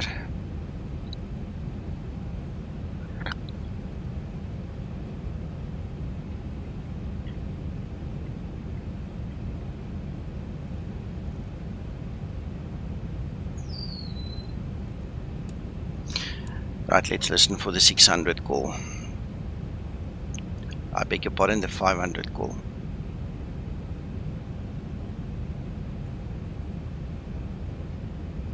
I'm gonna let it run down because I want to hear if it gives us that 50-foot autopilot call as well. 1,000 feet, stabilized, Mr. Perch, altitude set.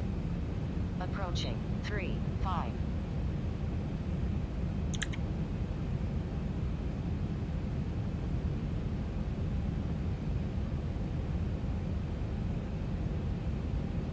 Oh, I'm going to pause it quickly. I want to mention this to you in case you guys didn't know. The 500-foot and the 1,000-foot callouts are based on the local QNH, in other words, your local altimeter. Okay, so you'll see once that altimeter there gets to 1,000 or to 500, you'll get those calls. All other calls, your 2,500 and everything below 500, so 400 and down, those are all radio altimeter calls. Remember that, guys, just FYI.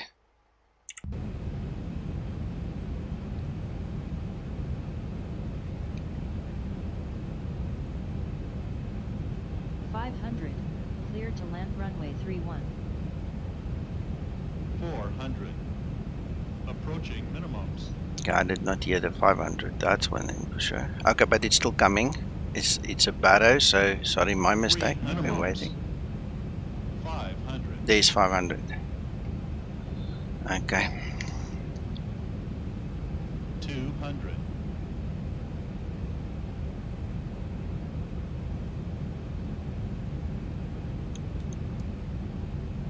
100. Okay, and there's the autopilot 50, call out as well. 40, 30, 20, 10, 10, Speed 20. break up. Yeah, rendering options, it's complaining. I'll have to set them. I see my frames went down to 16. Oh, that's terrible.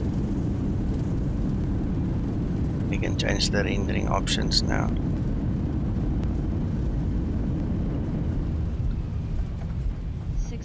It's terrible, terrible, terrible.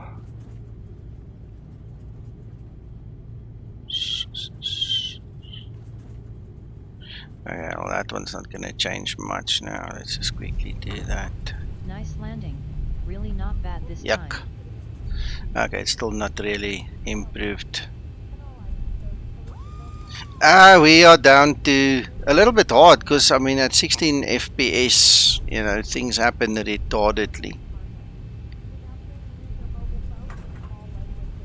Yeah, I'm also glad that I'm up and running again, but I'm going to have to fiddle with the settings a bit more, it seems. I don't know why I'm getting such bad frame rates. I had 30 frame rates here the whole day while I was testing, so I'm wondering if it's now a nighttime texture or something that's now changed. Yeah, let's quickly change a little bit more. I'm used to running it there. It should really help, but anyway. Yeah, I keep on getting two frames better every time I drop the AA. Hello, Mako, by the way. No, the enhanced lights doesn't do it. I've flown with enhanced lights for many years. It's not that. I'll tell you what I did. Usually when I fly into this airport, I disable the terrain and the mesh and everything. You know, the orthos that comes with it and all. And there, look at my FPS. You see, as luck would have it, now I'm off the runway. Look, bugger.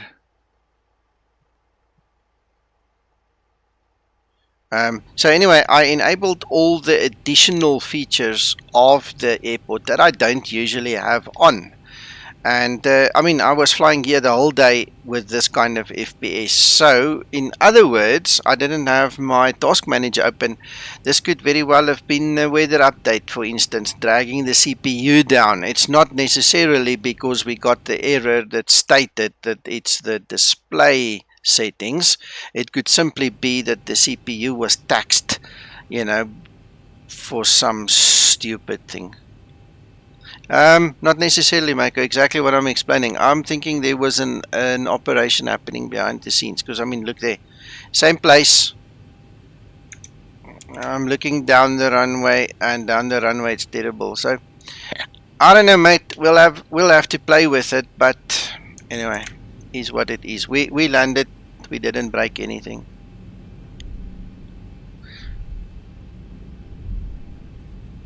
Once we've stopped, I'll quickly go to daytime. I'll show you. In daytime, it's not that. So for me, currently, my impression is it's got something. If it's an object, it's something with a nighttime object.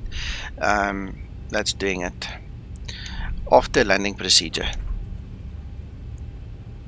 After landing procedure. Nico? Yes, sir. Hard, soft, can you explain that?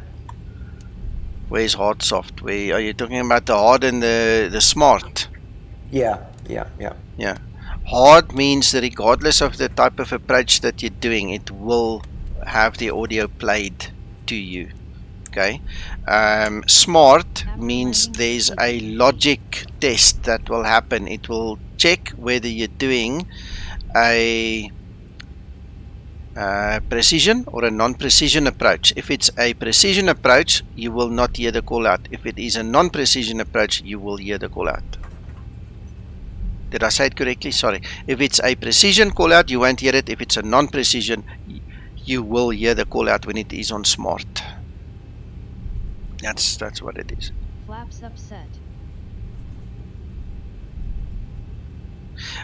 Mako, I've got it running at the top of my screen. You just can't see it because it's behind this banner that's at the top. And you're welcome to come join me and we'll fiddle with it a little bit. But genuinely, I flew here 20 circuits this morning, 20, to test the system, and I didn't have this issue. It's a different time of day. I was flying in daylight, obviously, so that's why I'm guessing. You know, it's a nighttime thing emitting. Yeah, it's weird. Weird. Once we've parked, I'm going to quickly look down the runway in the direction we came in, because it's very possible that there is an object of some freaking sorts You know, that's not playing nicely with us. Let's just almost stop here.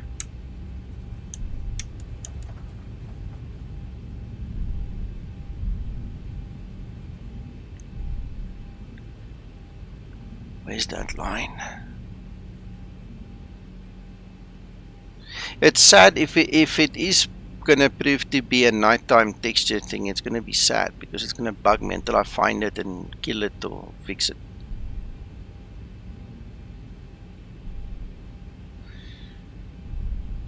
Alright, okay, we've arrived. Brake set. Yeah, you see, look, the moment we look in that direction, so there's something down there. I'm gonna zoom in, look at the frames. It's 18. Alright, now let's look the other way. Where's the frames? Look, 32. So it's something down there. Now let me quickly settle.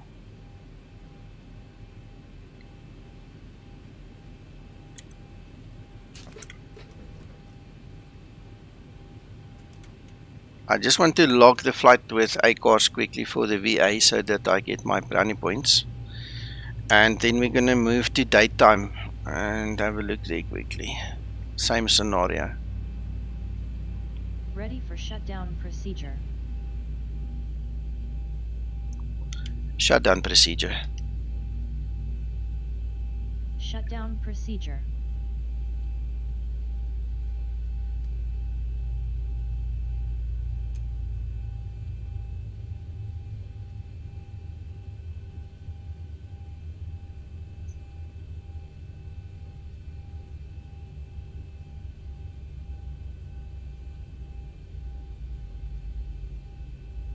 Come now, file this flight.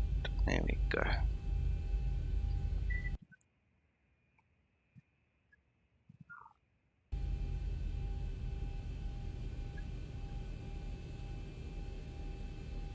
That's strange. Look, it's still 18. So let's do this. Let's do this. Developer, reload the aircraft quickly. Steve, are you still here? Do you still want me to show you that other thing? It's gonna bomb out now. Bleh. We'll just fire up explain again quickly. In actual fact, it's maybe a blessing in disguise because now I can actually show you exactly how I do this other thing. Give me a second. Nope, wrong one.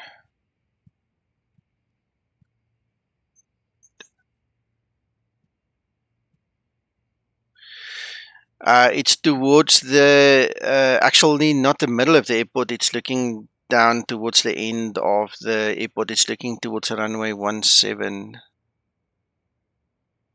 Okay. So while this thing is thinking about bombing out, you see it's gone white there in the background. Let me show you this, but before we do that as well. Just want to find this thing.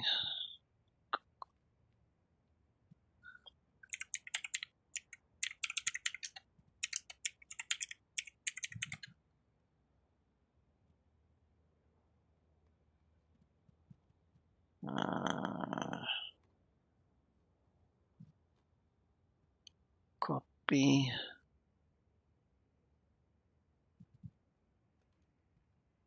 Let me just see, download. Okay.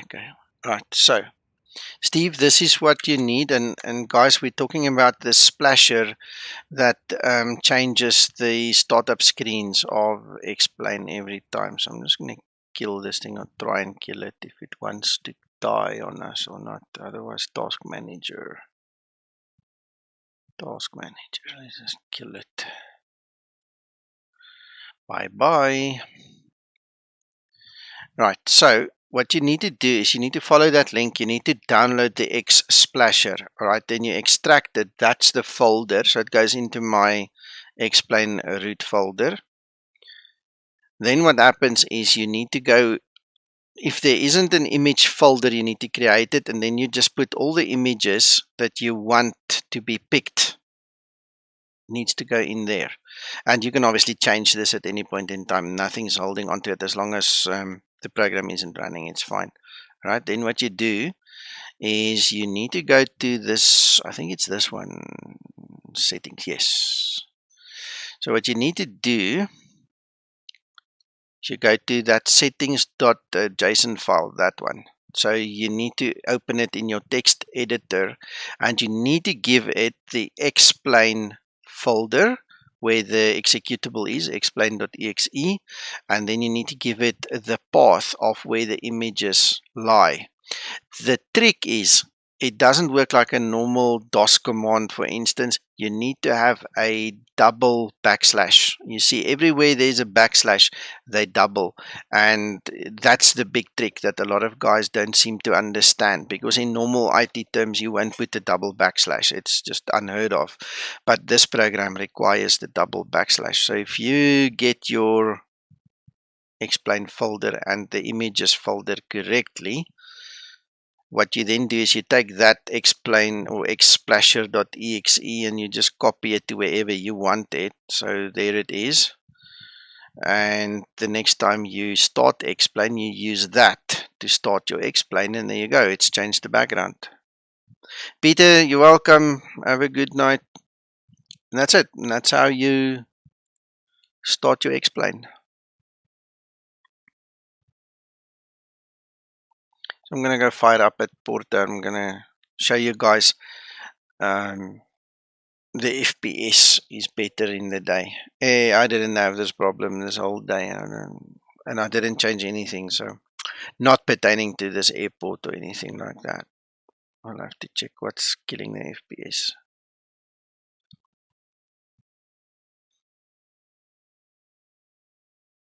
You guys still around, or you left?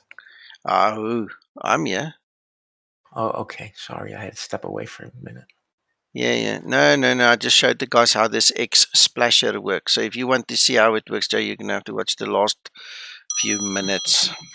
Yeah, I caught most of it, but yeah, I'll go review it.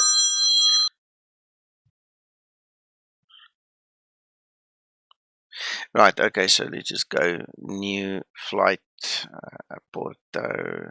Yeah, it's fine. Start flight.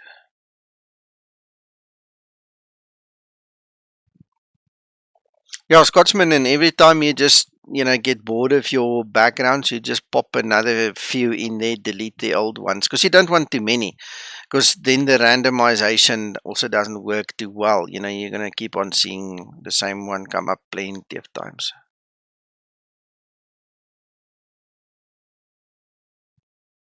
Yeah, Scotsman, that's true, and this is typical of what I've had at Porto for many years now.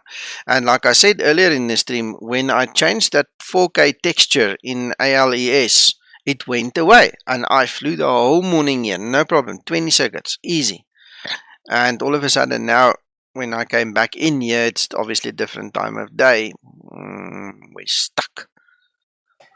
So when you were looking around, when you went to 18 frames a second, and then you looked and it was at 32, yes. You thought that there was something someplace on the runway. Did you find it?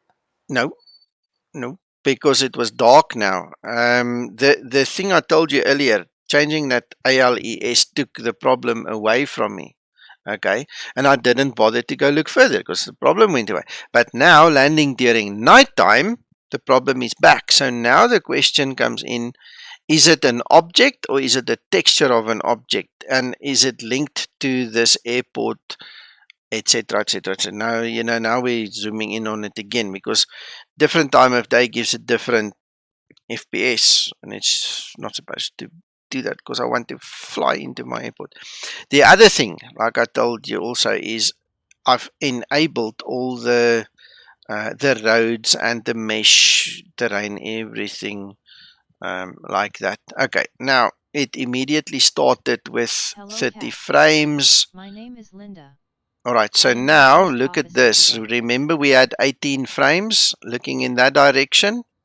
Look, proper frames, no problem during the day. We look that side, no problem. So you think it's a nighttime texture? Must be. It's something in that direction. That's causing a problem. I don't know what the hell that is there. It looks like tree's gone bad. Yeah, it looks like tree's gone bad. Yeah, the famous X-plane trees. Yeah. So, but look, you see, no problem. I was enjoying myself here today. No issues. I am ready for electrical power up procedure. Yeah, you just wait, hang tight, little lady. Let me show the guys what Krister looks like. No, Scotsman, it's not that. Not at all. It's something, I don't know whether it's the fire station, you know, where the fire brigade is housed, or a runway texture, or what it is. I don't know. But I mean, if it's working 31 FPS the whole freaking time and you fly 20 circuits and you don't have a problem, and the only thing that changes is you go into nighttime. We'll do another test with nighttime just now as well, you know, just to calm the nerves. But it's just highly suspect, irritating. Do you have SAM installed? Yeah, our latest. And have you had any issues with it? No, I just updated again today. I think they're at .12 already. They update a lot nowadays. You update from the plugin menu, or you have to update from them? No, you go to the SAM folder. There's a little DOS prompt that you need to double click and run. Gotcha. That's in version 3, by the way. And if you haven't updated to version 3, you're going to have to go and Google version 3, get the installer and start over, eh? Gotcha.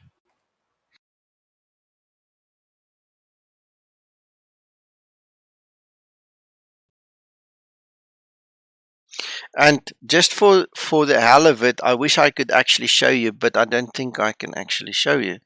In my broadcasting software, it actually told me that I had 3 instances where I had bad frame rates in my stream, and that again is pointing to a CPU overusage. So again, it could be an update to the weather that happened. It could be a freaking virus scan that hit some or other program in the background. It could be a Windows freaking update for all we know. And just for our luck, it happened as I'm landing, and it just killed the CPU. You know, it can be a lot of things. Hendrik Jan, goeienaand, welkom.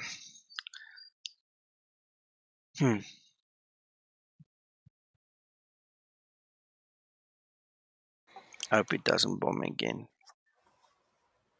It's taking a bit long now.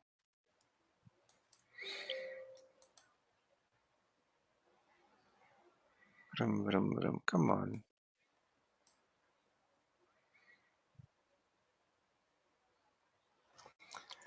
What is it? Hmm? Can you hear me? Yeah. What does it mean when the GPU is struggling? What's the causation? Overutilized.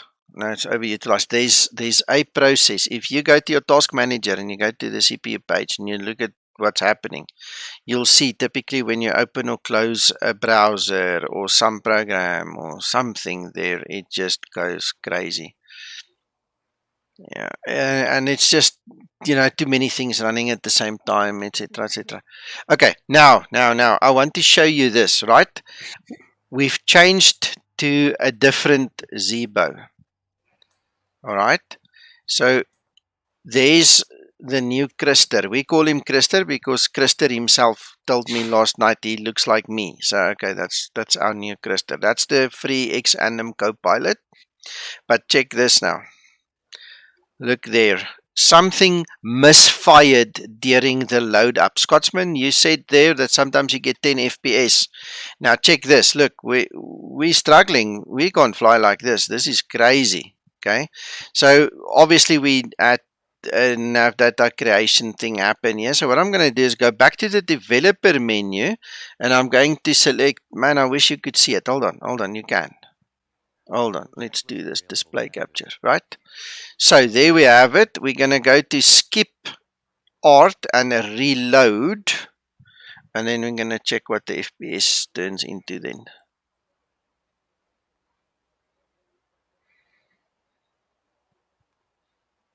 Exactly, Maker. It is definitely related to this scenery, and you weren't here in the beginning. I also said it was related to ALES, because the moment I changed my ALES texture resolution, the problem went away during the day. But it then tells me that that same process of changing the texture didn't work for the nighttime textures. So we're probably back to using the default that came with this paid product, because this is a paid airport.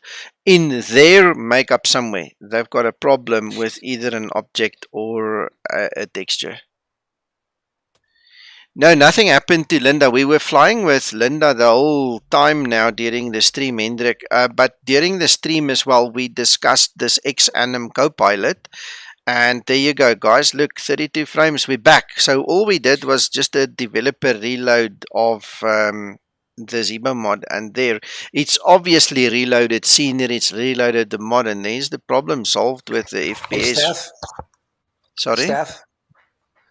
Can you do me a favor?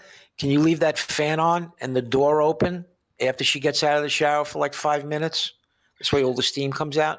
I just went in and turned it on again. She had the door closed and it was off. She's got to leave the door open and leave the fan on for 5 minutes. This way all the steam comes out. Mike's hot.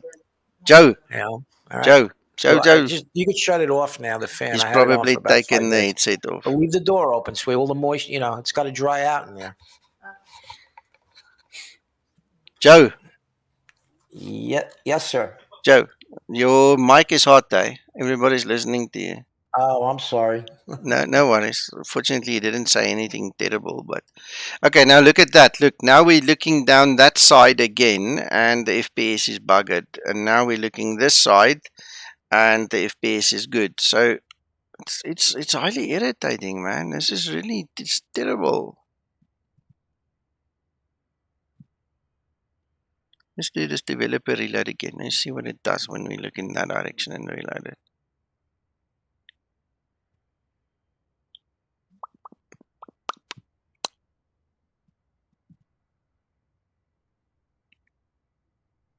Brum, brum, brum, brum. Brum, brum, brum, brum. Are you back, Uncle John? No, I'm still eating dinner. No, of course I'm back. Okay.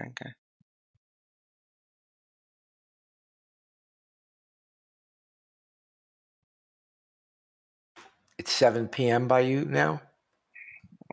8 p.m. 8:15. It's 18:16 UK. Yeah.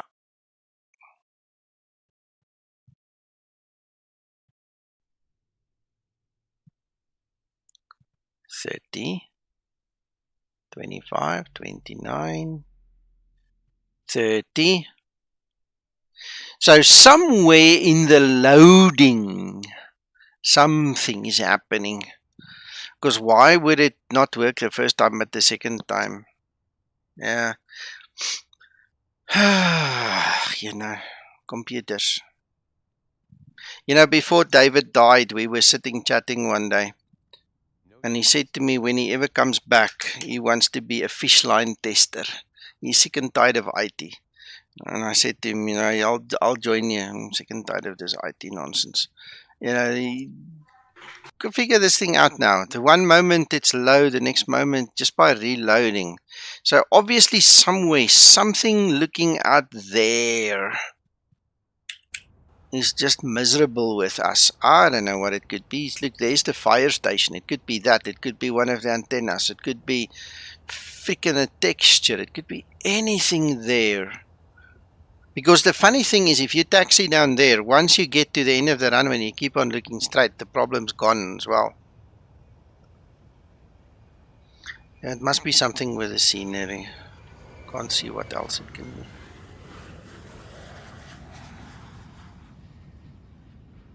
Now, if you shut down X-Plane and started again, opened it up again, would you have another frame rate hit and you would have to reload the scenery again?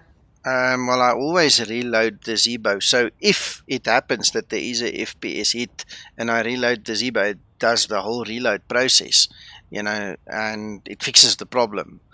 So it's difficult to say it will happen anytime. What really annoys me is that I flew here 20 circuits this morning. You know, it was over and over and over and over testing this flipping thing. I just didn't have it. The moment I changed that ALES texture, the problem went away, and now all of a sudden it's back. So now the question comes in. See, I never updated any texture packs. I put a lot of libraries in that wasn't there before, and that's it. This is the new version you're talking about. Your new X-plane. Yes, yeah, this very version. So I don't know. It's, you know what? I can live with it. I'll just reload, do the developer reload when I have to. It's just a pity when you fly in from externally. We came an hour's flight in here, and then when you get here, the thing is crap. You can't do a developer reload while you're in the air. You see what I'm saying? And that's going to kill the sim. Then your flight is gone. Scotsman, I've stopped using the Cessna 172. The Zibo install guide still talks about it.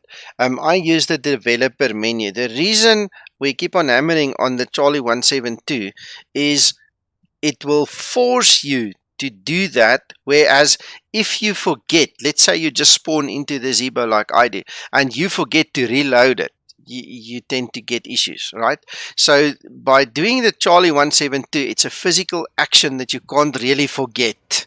So it's just, that's why I keep on hammering on it. So do you mind if I just put up a little bit of a slant on that, Nico? Yeah. It's dependent on your system. If you've got a good system, there is no need for the Charlie 172 or the system restart at the top. Yeah, it's not just also about a good system. It's about a system with little load. If you have 1,000 sceneries and 200 plugins running, you can have the top of the range PC. It still will kill the Zibo when it loads, and that's why we still keep on hammering.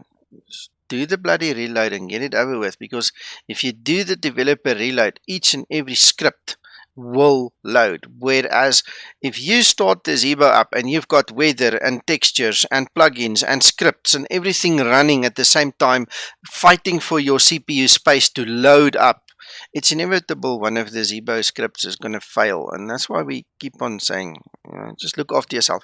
I mean, Zibo himself has got no other aircraft, almost virgin system. He's never used the developer reload in his life. If I don't do it on my system, I get rubbish results. So I'm stuck. I have to do it. You know, do with it what you want. Yeah, if it all seems good, that's exactly what Uncle John is saying. He's perfectly correct when he says that. If it works for you, go for it. But it doesn't work for me, and it doesn't work for thousands of other people. So we do the reload and we get it over with.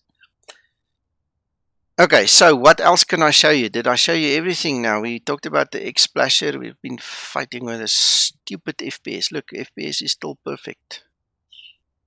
You see, it's just gone now. Do you lock your SPF down? Yeah, the frames per second gets locked down at 32, Joe. That's why it doesn't go over 32. If I don't lock it, it will go up to like 64, you know, so it's wasting resources. Gotcha. Yeah. Well, that's excellent to hear that at least somebody did. I know a couple of guys did it and still do it. The moment the Zibo scripts, you know, get to a point where they won't fail in an upload when you put pressure on your system, we're all going to stop. And the closer we get to a more C++ situation instead of these XLUA scripts, it's going to become less and less and less important until one day Zibo is going to say, okay guys, we're fully C++ now. or whatever the announcement will be, and then nobody, not one of us, will do the reload. But the fun fact is that even Flight Factor does a reload with the A320, and that's why they put up their splash screen to hide it from you. You know, they quickly do a reload in the background. I've worked with many other developers, even Jar Design. When we do testing, you do the developer reload to make sure these flippin' scripts don't break, you know. And it's not to be funny, it's not to be silly. It just helps for sanity, man. Yeah. So anyway, that's it. I don't have anything else to say now, and I don't see any movement in the development room or anything. So I think that's about it for tonight, unless you guys want to ask something else. No, you did a marvelous job, and once again, what can we say? Yeah, so what I'll do then, Joe, next time, and so you see there, look, now the FPS has gone to hell again. So now hang on. Let's get this task manager up here. I want to see what happens. Nico? Yeah. Yeah. Arno? Then Discord gave me a message and I clicked on the button and then my whole cockpit went to, yeah, it's I can see everything around me now.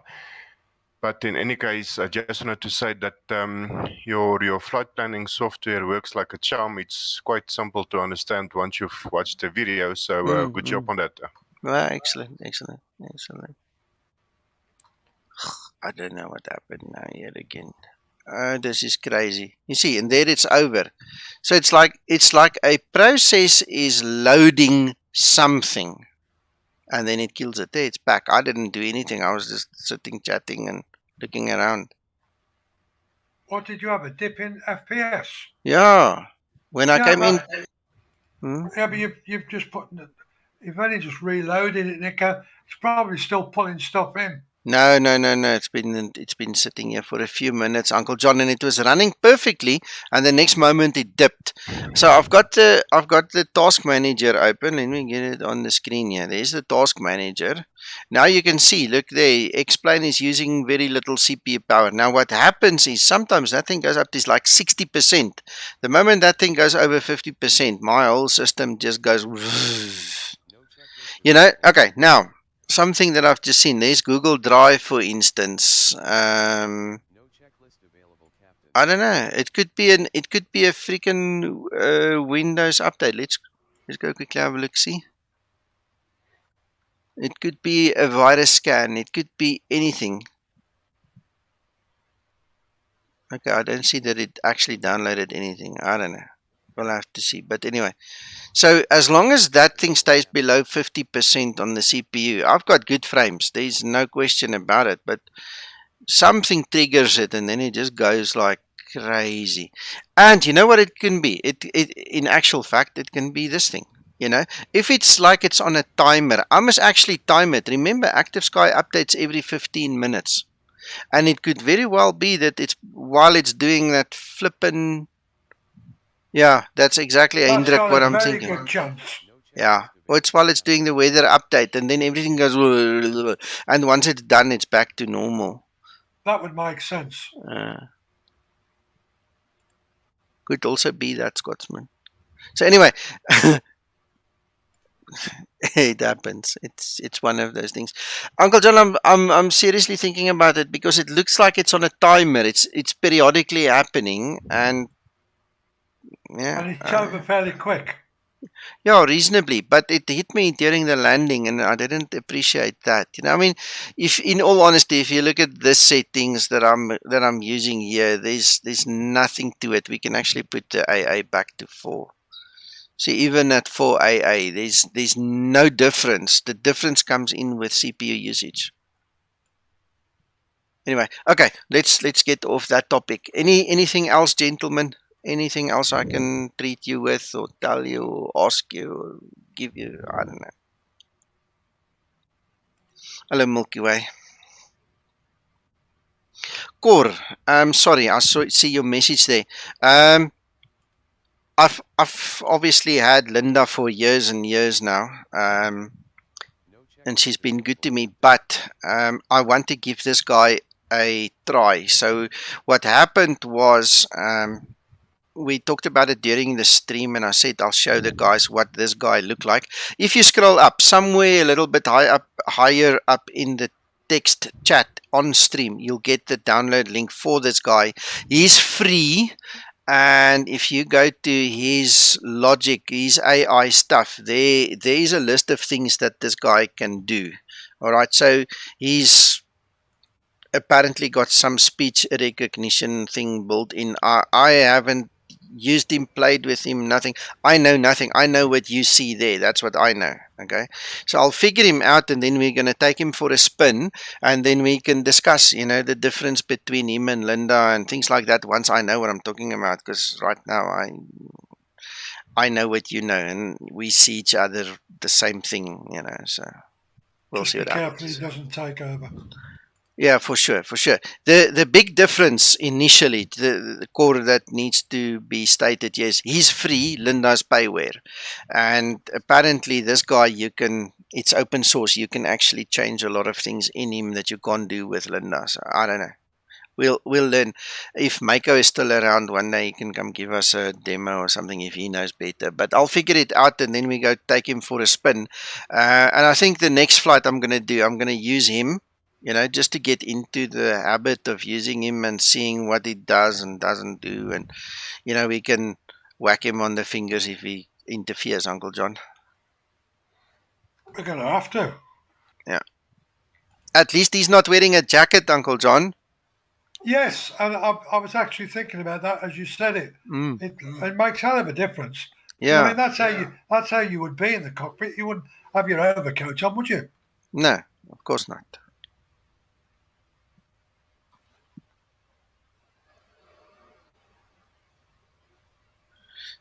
Look at this, Scotsman. No checklist. Thank you, Mako. You will read the manual. I'll go read the manual. All right, well, there you go. So it's not a nighttime thing. I'm seriously thinking it was a process that was running. Either a Windows update, a virus scan, or a weather update, and that's it.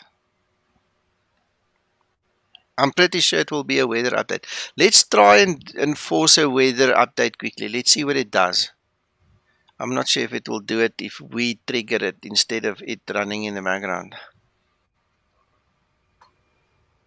It's probably not going to do anything. Yeah, the night is okay, look. So it's not the scenery as such, although the scenery could be a contributing factor, definitely a contributing factor.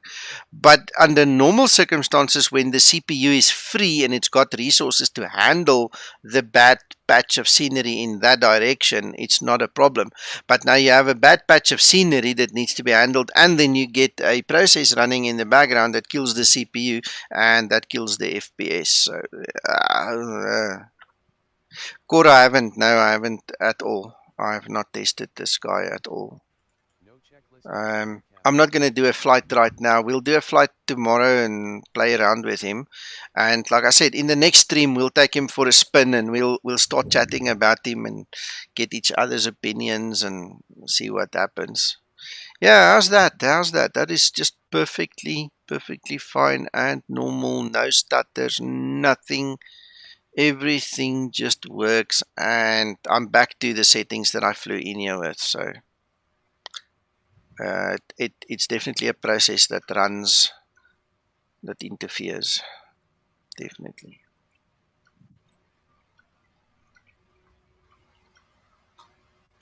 Damn it.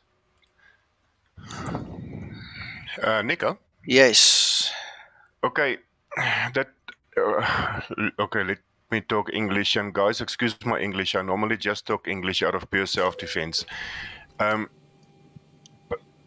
Is there no way to kind of eliminate your processes and see if you can't maybe just change the time times on the Yes. settings or any of Yes. those?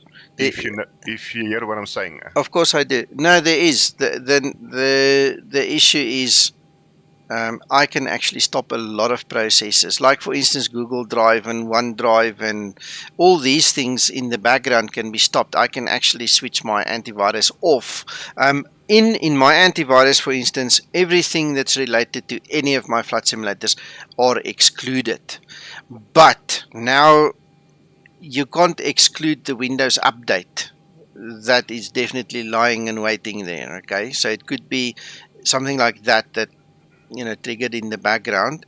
And in terms of Active Sky, instead of 15 minutes, I can make it a 30-minute update, for instance. I can sit here for the next 10 minutes because we've probably wasted 5 minutes already, and then have a look, see, if the 15 minutes theoretically passes, if it gets the hiccup again, and then we'll know, okay, all right, but I've got a little program called Process Lasso, and I can literally switch things on and off and distribute and do things on the cores, all kinds of fancy things if I really wanted to. The question now becomes, apart from it being an irritation on a stream that was viewed by 35 people at the time, and I landed terribly because no FPS, is it worth the effort to now sit here and try and find the problem? Because it's obviously an external thing now. In hindsight, the more I think about it, the more we see. Look, I mean, it's night and day. We've got pretty good FPS, so there is nothing internally in Explain that does it. So apart from the weather that updates, there's nothing else that updates in Explain. But externally, it could be the antivirus, it could be a Windows update, just to name 2 things. And I don't know, it was my bad luck. What can I say? Okay, now for a totally irrelevant and totally off-topic question. I did go through that video that you sent me the link for, quite informative. I actually learned 1 or 2 things. My question, however, is, did you somewhere made a video, in terms of your flight plan as such, and how to integrate it into your FMC? There's 1 or 2 things that I'm not 100% sure of, and I would like to get a more knowledgeable person's advice on that. How many of those videos that I sent you did you actually watch? I've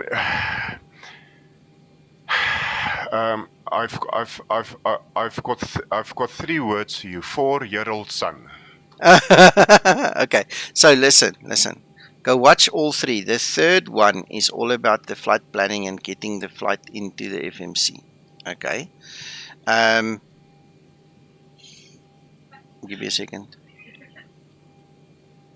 You see, look here. Now we've got the bad FPS. I don't know, I'll be with you now. We've got the bad FPS. The CPU there is not affected, but the memory has gone up. It's actually gone into like an orangey state, which shouldn't be a problem. I've got 32 gig of RAM.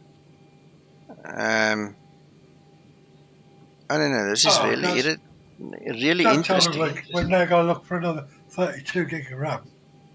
No, I don't think that's the problem, Uncle John. There's a process that's running. Now, I'm looking at Active Sky, right? I'm actually looking at the debug window. It's not updating. So again, this is an external influence. Something somewhere is hitting a limit of some sorts. And I don't know what. I don't know. We'll have to go find it. But I mean, look, I do nothing. I sit here and I chat with you and the FPS dies, and then at some point in time, magically it just reappears. And there's no difference in the CPU usage in Explain than there was when that was good. So now, there we have the 30 FPS. And now I think you guys can understand why I initially thought this was a scenery issue, because looking that way it doesn't do it. Looking that way it does. So now I'm wondering if it's not some other traffic maybe then. I don't know, you see, it's confusing me. I don't know. I'm gonna have to really think about this, because for the last few minutes we've been looking in that direction, perfect FPS. So what could be there? Is there maybe a bloody boat? Is there a deer or a freaking bird, or what the heck can be in that direction? It's a big hit, though, right? It's like half almost. Yeah, oh, it's crazy. You can't fly like that. Do the same outside, Nicker. Look in the same directions, like outside of the aircraft. Yeah, same story, Uncle John. You guys can't see my FPS counter. I've got it open at the top left. It's there. It's same crap. Same rubbish.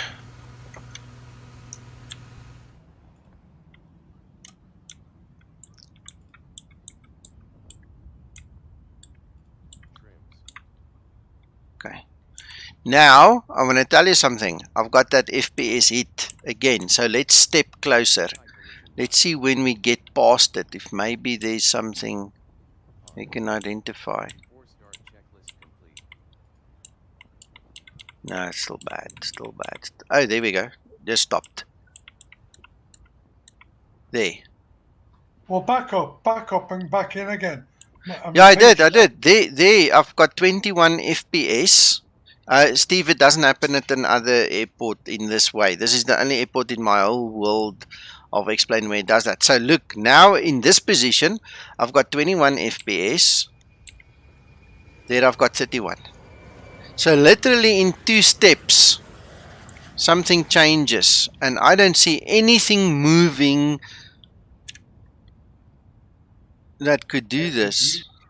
Crazy. Nico? Yeah. Can you disable enhanced SkyScapes and try the same thing?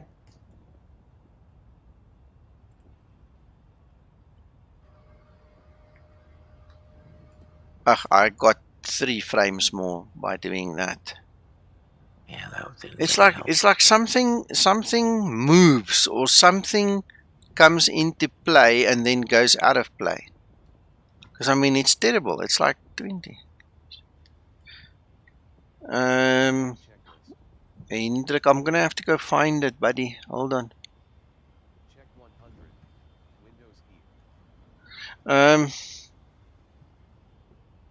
Let me go scroll up. Can't you just scroll up quickly? Let's see. Because now I have to do it. Just give me a second. Where the heck was it? Store explained. No.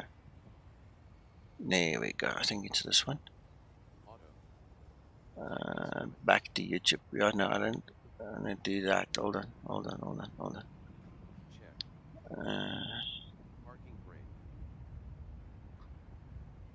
Where the heck is that thing now? There's at least some.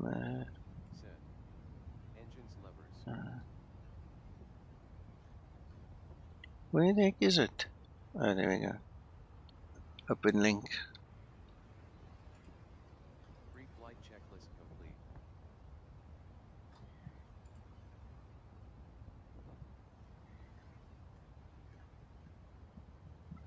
Copy. Paste.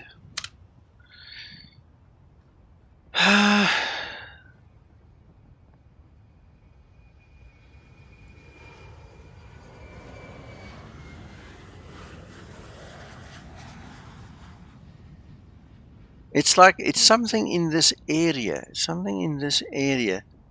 There's a car that moves, but I don't see that one single car will do that.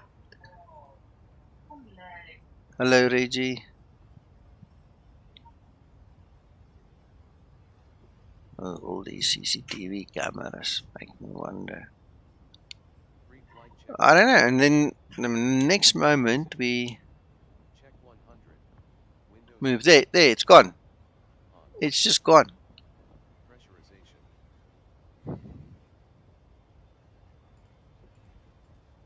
Now when I look back, now the problem is there again. You see, if I look in that direction, now the problem is there. Oh, I'm gonna pull my last little bit of hair out. Check.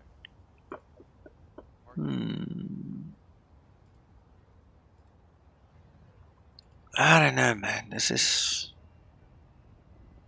crazy. Engines levered. I mean, Explain is running at such a low CPU, it's not even funny. Cut off.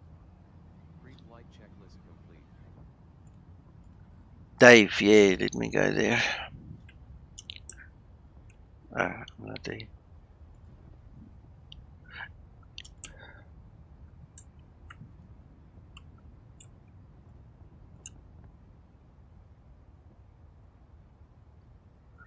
Again, I mean, yeah, the FPS is bad here. It's terrible. But the fact of the matter is, there's nothing apart from that silly car there. There's nothing that moves. There is a bit of traffic over there.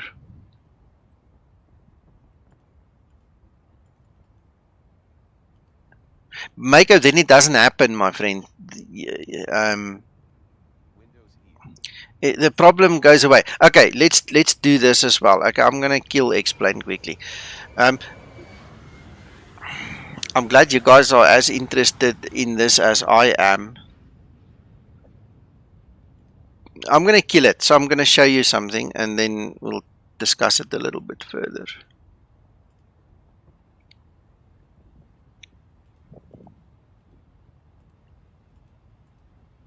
And the interesting thing is, a few minutes ago, the problem went away fairly quickly. We actually said so on the stream. We discussed it. And this one now, it just doesn't want to go away. Yes. Yeah, the solution. Is this the one with the sunken runway? What do you mean sunken runway, Uncle John? There's a scenery, isn't there, where all the flattens wrong. It's like a big crater in the middle of the runway. No, it's not this one. No, it's not this one. Now look at this. Look, my Explain, I've told it to shut down. It's not going anywhere. So it's like something's crashed. Something somewhere bombed out. Let me just end the task. Okay, so we've killed that Explain. Right, so let me show you what I wanted to show you.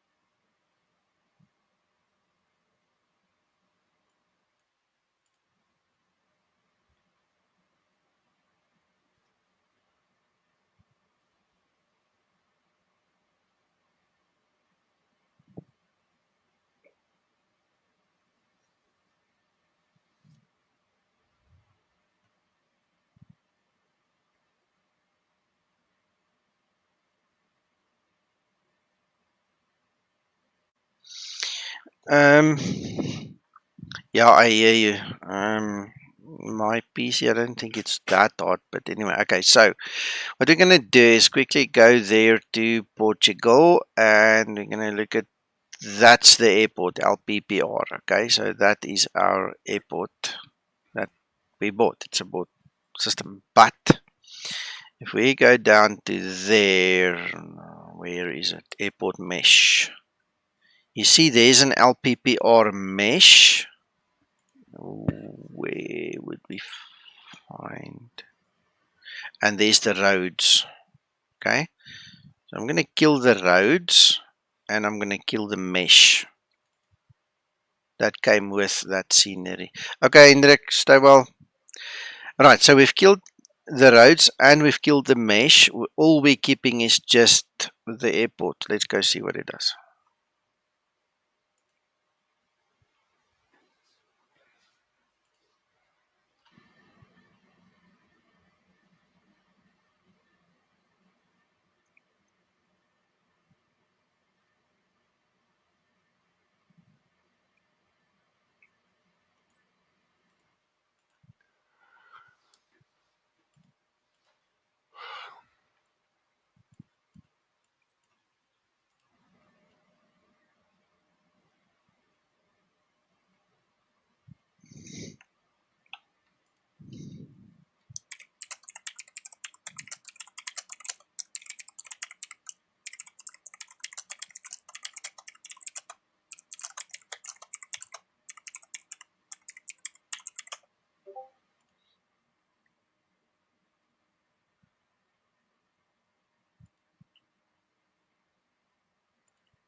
Greetings, all. Hello, hello.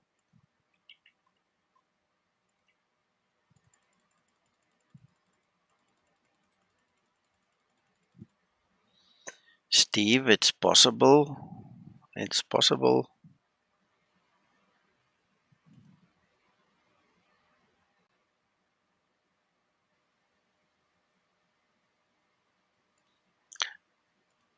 Now check this. Check how this explain is moving with that CPU. Look, 100% CPU in usage. Explain itself 70 plus. It's hammering the CPU, and it's just loading. And when we in the sim, it dies to about 13-14%. How is your power usage?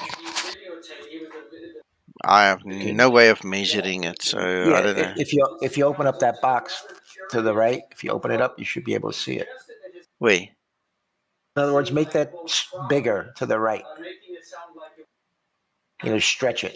Oh, power usage. Oh, I see what you're saying. Okay, now it says low. Oh, power usage there. It says very high. Power usage trend is low. I beg your pardon. So the power usage is very high. See, I have the same issue. You have 750 or 850 watts? 850.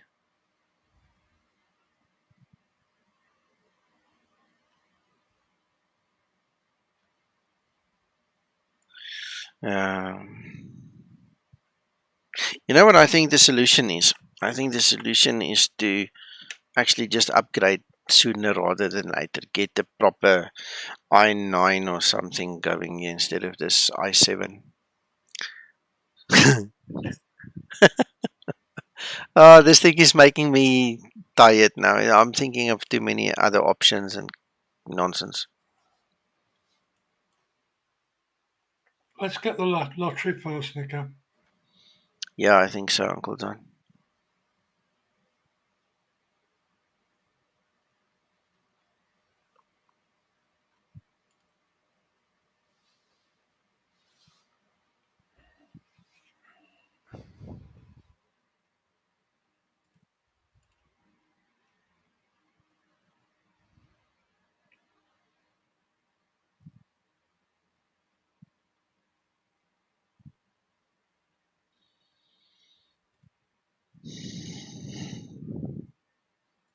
Uncle John? Yes, sir. A friend of mine that has got his own business that I've known for many, many years told me the other day that he took his dad to a local hospital here, one of the state-run hospitals. And he had some other issue. I think he had a stomach bug or something. And the doctor comes into the room and he says to him, "You've got 3 months to live." And my friend goes, "What the hell are you talking about? He's got gastro, whatever, you know." Anyway, to make a long story short, my friend then discovers that his father on his medical chart says that he's an organ donor. And so basically the doctor was pulling a scam there. He's basically probably going to kill the poor old man to get his kidneys or whatever, you know, some other organ. So they took his name off the donor chart, and all of a sudden the guy gave him a clean bill of health. Oh my. Yeah. So if you ever come to South Africa, don't put your name on an organ donor card when you go to a state hospital. It seems to be the thing. Okay, well, there you see. Now we're back to 32 FPS. And the reason I started thinking about this organ donation is I wanted to make a joke, you know, maybe I must sell a kidney to buy a new PC, you know, I don't know. But anyway, it was just a joke. And that's when it came to me what old Bertus told me. His name is Bertus, this guy. Yeah, it just shows you. Well, there we are. We'll keep the kidney. I think so. PC will have to wait. I think so, Uncle John. And there you go. We're back to freaking normal. No checklist available, Captain.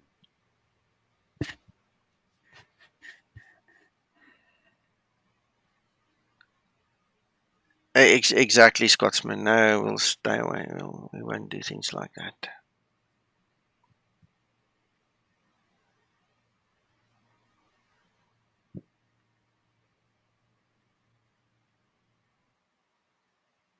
I've just done the developer reload. I just want to get rid of this message quickly. Brum, brum, brum, brum. So yeah, you solve one problem and then you get another problem.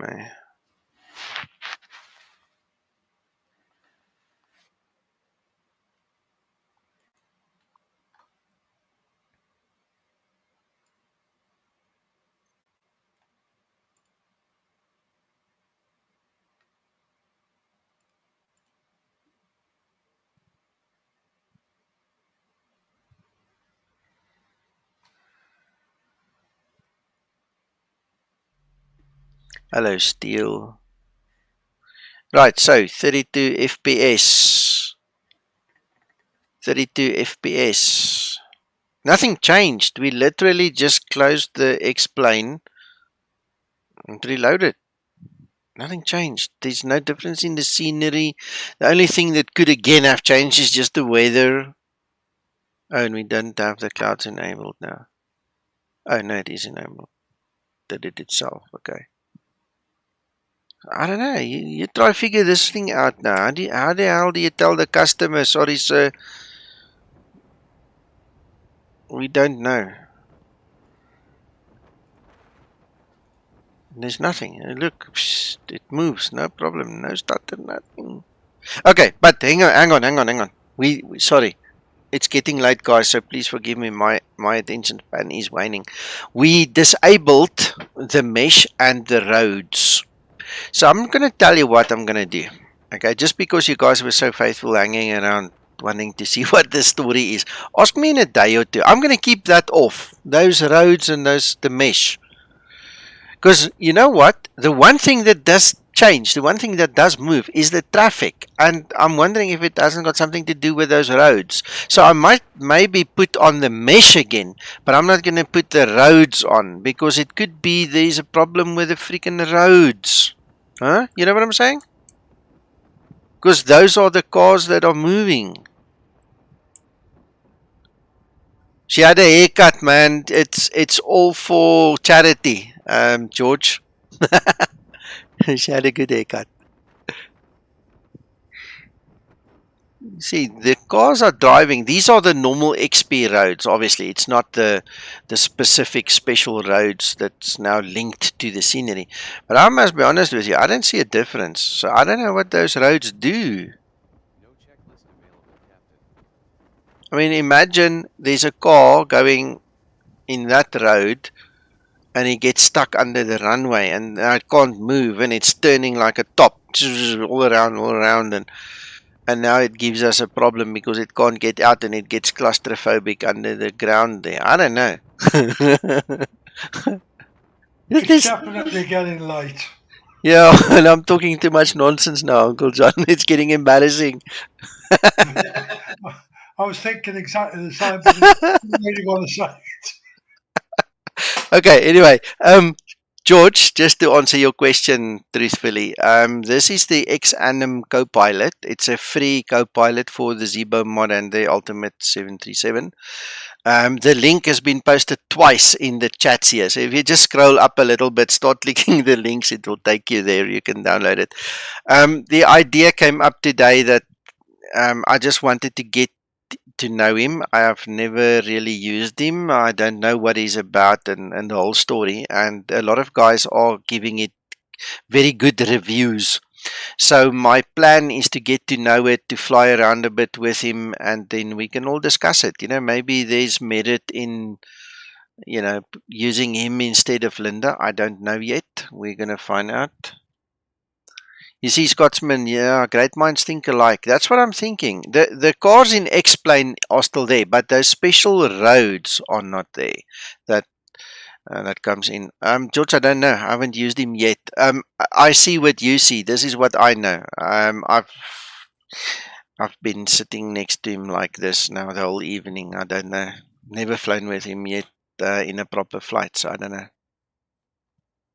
This morning I had him on one of the test flights and he interfered so much I switched him off. But I mean, I didn't program the FMC, nothing. He had nothing to work with. So he was just, you know, dabbling there. And, so I've never done a single flight with this guy. We have to go try him. We have to see what he's about.